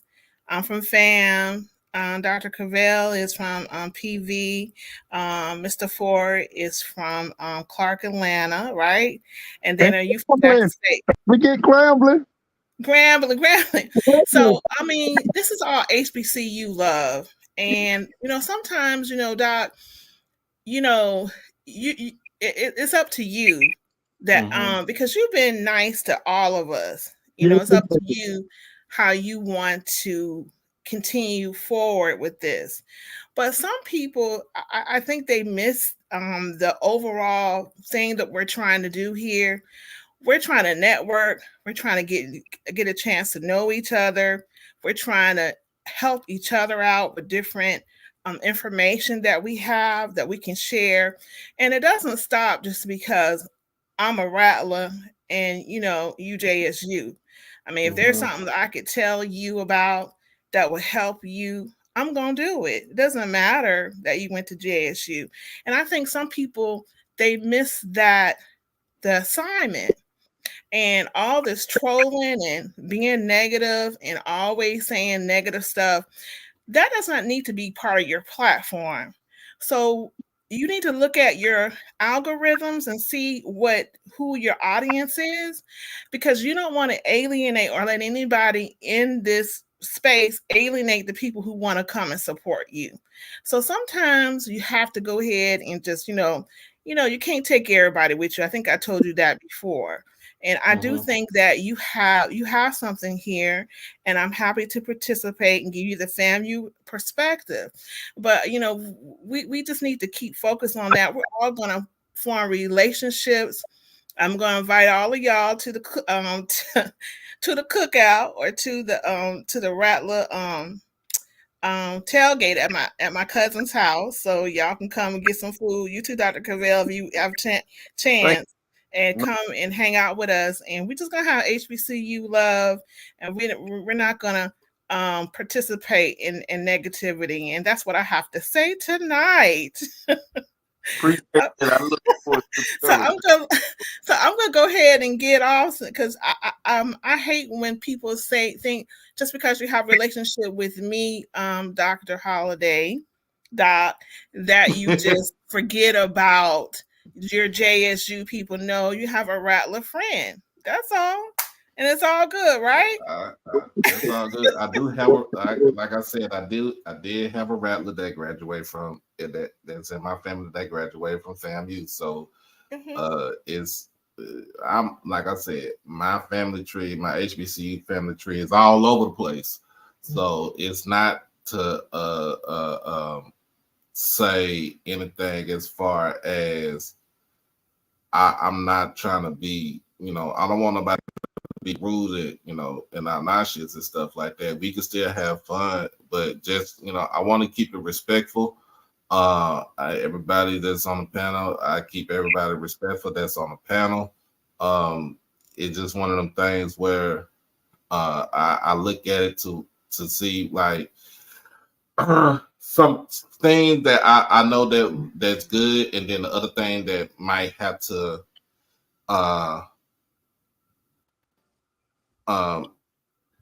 that I might have to look at and change, but by no means that I'm gonna alienate my actual. I'm not gonna alienate nobody that's from Jackson State, that's from 1400 J.R. Lynch Street, because part of this whole platform is supported by them, and then the rest of our platform is supported by everybody else, and not even some people that's in HBCU space. I got a guy that's on here. He come on here all the time. He went to North Dakota State. So it's one of them things where like I'm not just to branch out just to HBCU, but to everybody. Like it's just one of them things that I try to keep it on the straight and narrow. But I always try to I try not to look at my chat because I listen to my moderators. I look at I listen to my moderators. I try not to look at the chat because they want me to both stay focused more on looking at the camera and talking to the camera and stuff like that. So I don't look at my chat. Now, if I see something that's more like they got a question that's important, so nothing like something like that, then I'll take a peek at it. But I try to keep myself focused at looking at the camera. And the only reason why I look to the side because my laptop is right here to my right side. But other than that, I try to keep it funky and cool and fresh and let them handle I let the moderators handle the chat room, because if they feel like that somebody getting out of hand or somebody got out of line, then yes, go ahead and send them to put them in timeout, do what you got to do, and then hopefully they'll learn it. Somebody will learn a lesson, and just like, look, we just here to have fun and have good conversation and stuff like that. I'm not trying to be here to say nobody can't come on this platform. Because in a sense, if I look at it like this, I would have named, and I'm not trying to be funny, y'all. I would have named the platform JSU OverDrive. But we got so many people that cover Jackson State. I didn't want to go that route. I didn't want to be, because I didn't want to be like, you only did this because Dion is at school. No, I love my school to the fullest. I was there in the late 90s and been loving my school for the last 26 years. But I've always wanted to actually cover the whole diaspora, and what better way can I do it than to just say I am HBCU, and covering everybody. Yeah. And I keep it, and I try to keep it that way. And but it's not, and I tell people I'm not, I'm gonna cover everybody, but don't get me wrong, I'm still gonna cover Jackson State. But like I said, we got a lot of people that cover Jackson State personally, Shout out to Ken Clark and Zoe 1400 Club. They and Tiger Talk, they cover Jackson State immensely. And I ain't saying I don't want to step on their toes, but I'm not trying to step on nobody's toes. I just want to do I just want to do my thing and do what I want, do it the way I want to do it and how it should be done. And just keep it, keep it cool. Yeah, I agree. That's my little Well, good. So I want to tell everybody happy Thanksgiving. I don't know whether you all are cooking. I'm trying to cook tonight some stuff. So happy Thanksgiving. And I hope that y'all have a blessed one. Right. And I'll see you soon at the championship, Doc. Both docs. Okay. All right. Bye-bye. Bye-bye. All right. So yeah, Creek don't rise. I'll be there. Oh yeah. If for everybody that's gonna be out, I think this will be my last show for probably this week until I don't know. I gotta see what my work schedule is Thursday, Friday. But need to holler at you about some of those hats you got, Doc. Oh yeah, man. Unfortunately, I don't even work with Liz no more, but I do got. Okay. Yeah, but I still talk to some people over there. I need some more hats anyway. I got about that offline. Oh yeah.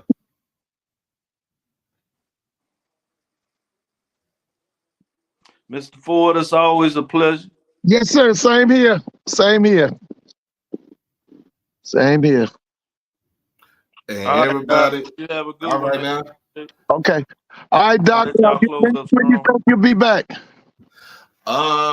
Probably Saturday Okay. because of the Bayou Classic Right. in So Turkey Lake. after what, Saturday night? Probably Saturday night, depending on what my schedule look like. Okay. All right. Well, listen, y'all have a good night, okay? All right.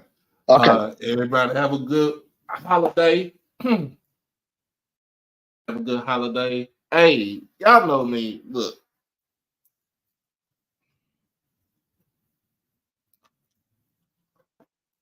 Y'all know me, and y'all know how I get. You know how we get down over here, and we want to make sure that everybody is represented over here, and so you know let's just keep it a being. Because like I said, I don't read. I try not to read the chat. So and if something is going on in the chat, they'll let my moderator would text me and let me know, like, hey, this ain't the right thing to say. This ain't the right thing to do. But I just want to make sure everybody know, I love everybody. I love everybody that comes on here. I love everybody that even when they trolling, Jeremiah, but you still my boy. I love everybody that put in time and effort for this whole thing to be out, to be played out. And again, like I said, we're going into the next month, into December, and we are going to be almost going into almost 2 years next year, next May to be exact. But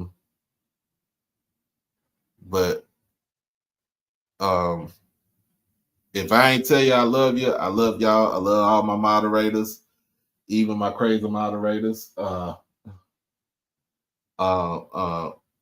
Whitley, she'll go back and she'll tussle back and forth with you, but I love her as far as being a moderator and being a friend, and Quay being a friend and my moderator, and Miss Brandy the same thing. Mr. Campbell, who else that I'm missing over here? Miss Amber, we got HBCU Band Talk. Like, y'all been there, y'all take control of it. So we just gonna make sure that this, when we do stuff like this and we have stuff like this, we gonna make it professional, but we gonna have fun with it, y'all. And that's all I want. That's all I really want, y'all. That's all I really want. But I ain't did a 3-hour show in so dang on long.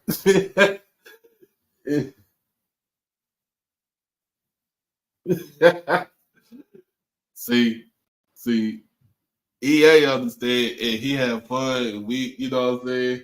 Gulag gang.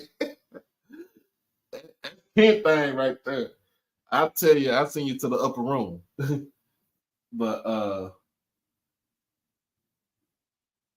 nah, you good, man. You good. I mean, it's all about everybody coming in and having fun, and you know what I'm saying. And sometimes, when we have serious talks, we have a serious talks. When we just shooting the shit and having fun, we having fun. That's all we got to do. That's all it is. You know what I'm saying. You know what I'm saying. That's it. That's all. Hey, like I said, 2 rattlers and a bison is sending me to Tallahassee for the SWAC championship game. What more love can you get from that right there, man? I'm just saying, what more love can you get from that? 2 rattlers and a bison to send me to the SWAC championship game. Now, if I ain't had a blackout period at my job, who would know? I probably would have went to the Celebration Bowl. It ain't got to be just stay up in there. I probably could have went to the Celebration Bowl, but it is what it is, man. It is what it is. But as always, man, look, this is next week be our last top 10 of the season. And then we're gonna get into recruiting. Gotta get into the recruiting, y'all.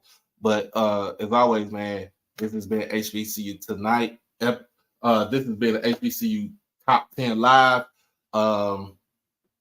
In conjunction with HBCU Tonight, powered by WeWorkForEverything.org. Make sure that you check out the website to get your hoodies, your long sleeve shirts, and your short sleeve shirts, any other type of accessories and more. Black owned, operated. Check them out. WeWorkForEverything.org. But said make sure I visit the Black Archives on campus. Hey, I'll make sure I check that out. I'm gonna try to do everything when I go to an actual new city that either I've been one time or I have never been to before. I always go check out something that's new and that's piques my interest. And the Black Archive, I'm a historian. I'm a history major, so I'm gonna go check it out. But I appreciate everybody for jumping on. I appreciate the panel that was on tonight.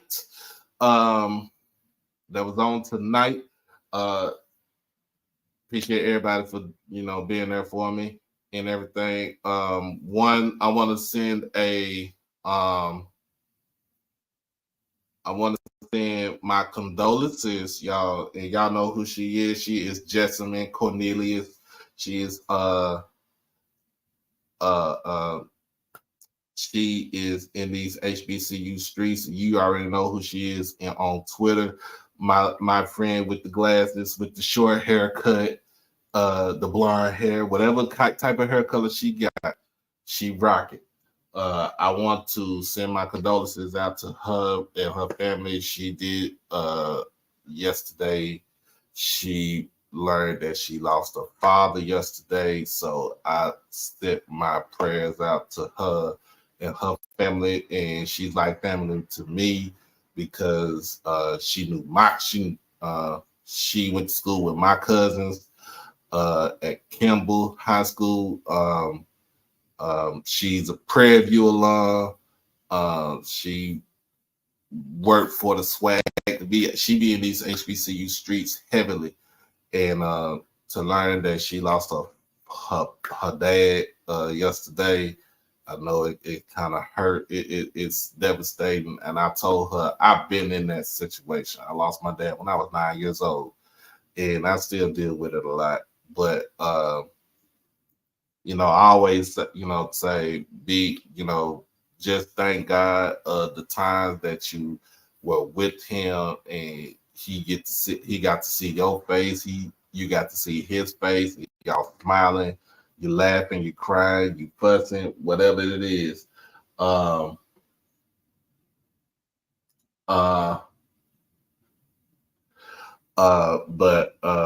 with that being said, Jess, you in our prayers from the OverDrive family. And remember, you just like me, you just a kid from Oak Cliff. So it's all it is. We just kids from Oak Cliff that's living the dream. But make sure that y'all get out there and let's hit up these donations, y'all, because I am trying to get I'm trying to get to Tallahassee, y'all.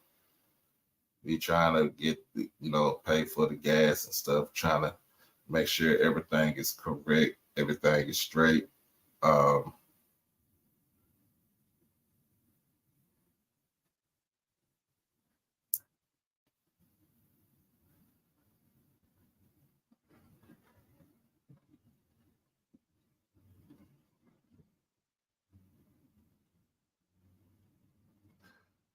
Yeah, please, y'all, man, look, just chill out in the chat. But like I said, man, look, let's get the Cash App, y'all. Let's hit the Cash App. I know it's Thanksgiving week. Let's kind of get this thing going. We got to keep it going. The PayPal, the Zelle, the Super Chat, all that helps out. Let's get it going. Let's keep it going. Let's get the momentum going.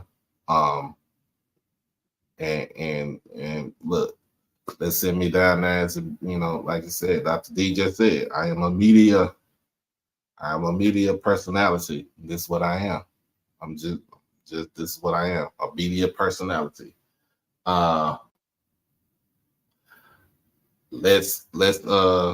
Let's get this going, y'all. Let's get it going. Let's get it rolling, y'all.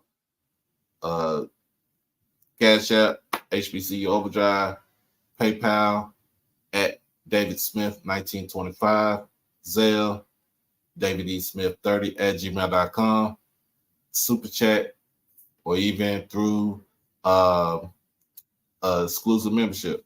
That's how we get it done. Let's get it done. Let's try to get it done. We try to get all this done by the end of this week. That way I don't have to worry about doing anything next week. Just come on with the show and we be on the road. I'll be taking pictures on the road and everything. And that's pretty much it, y'all. That's pretty much it. But as always, y'all, man, look, y'all be blessed. Y'all stay safe. Hug your loved ones. Because as always, like I say, one day they here, next day they gone. We be back on this thing probably after Thanksgiving, after the Bayou Classic. So y'all make sure y'all tune in for the weekend recap. And we out this thing. Peace.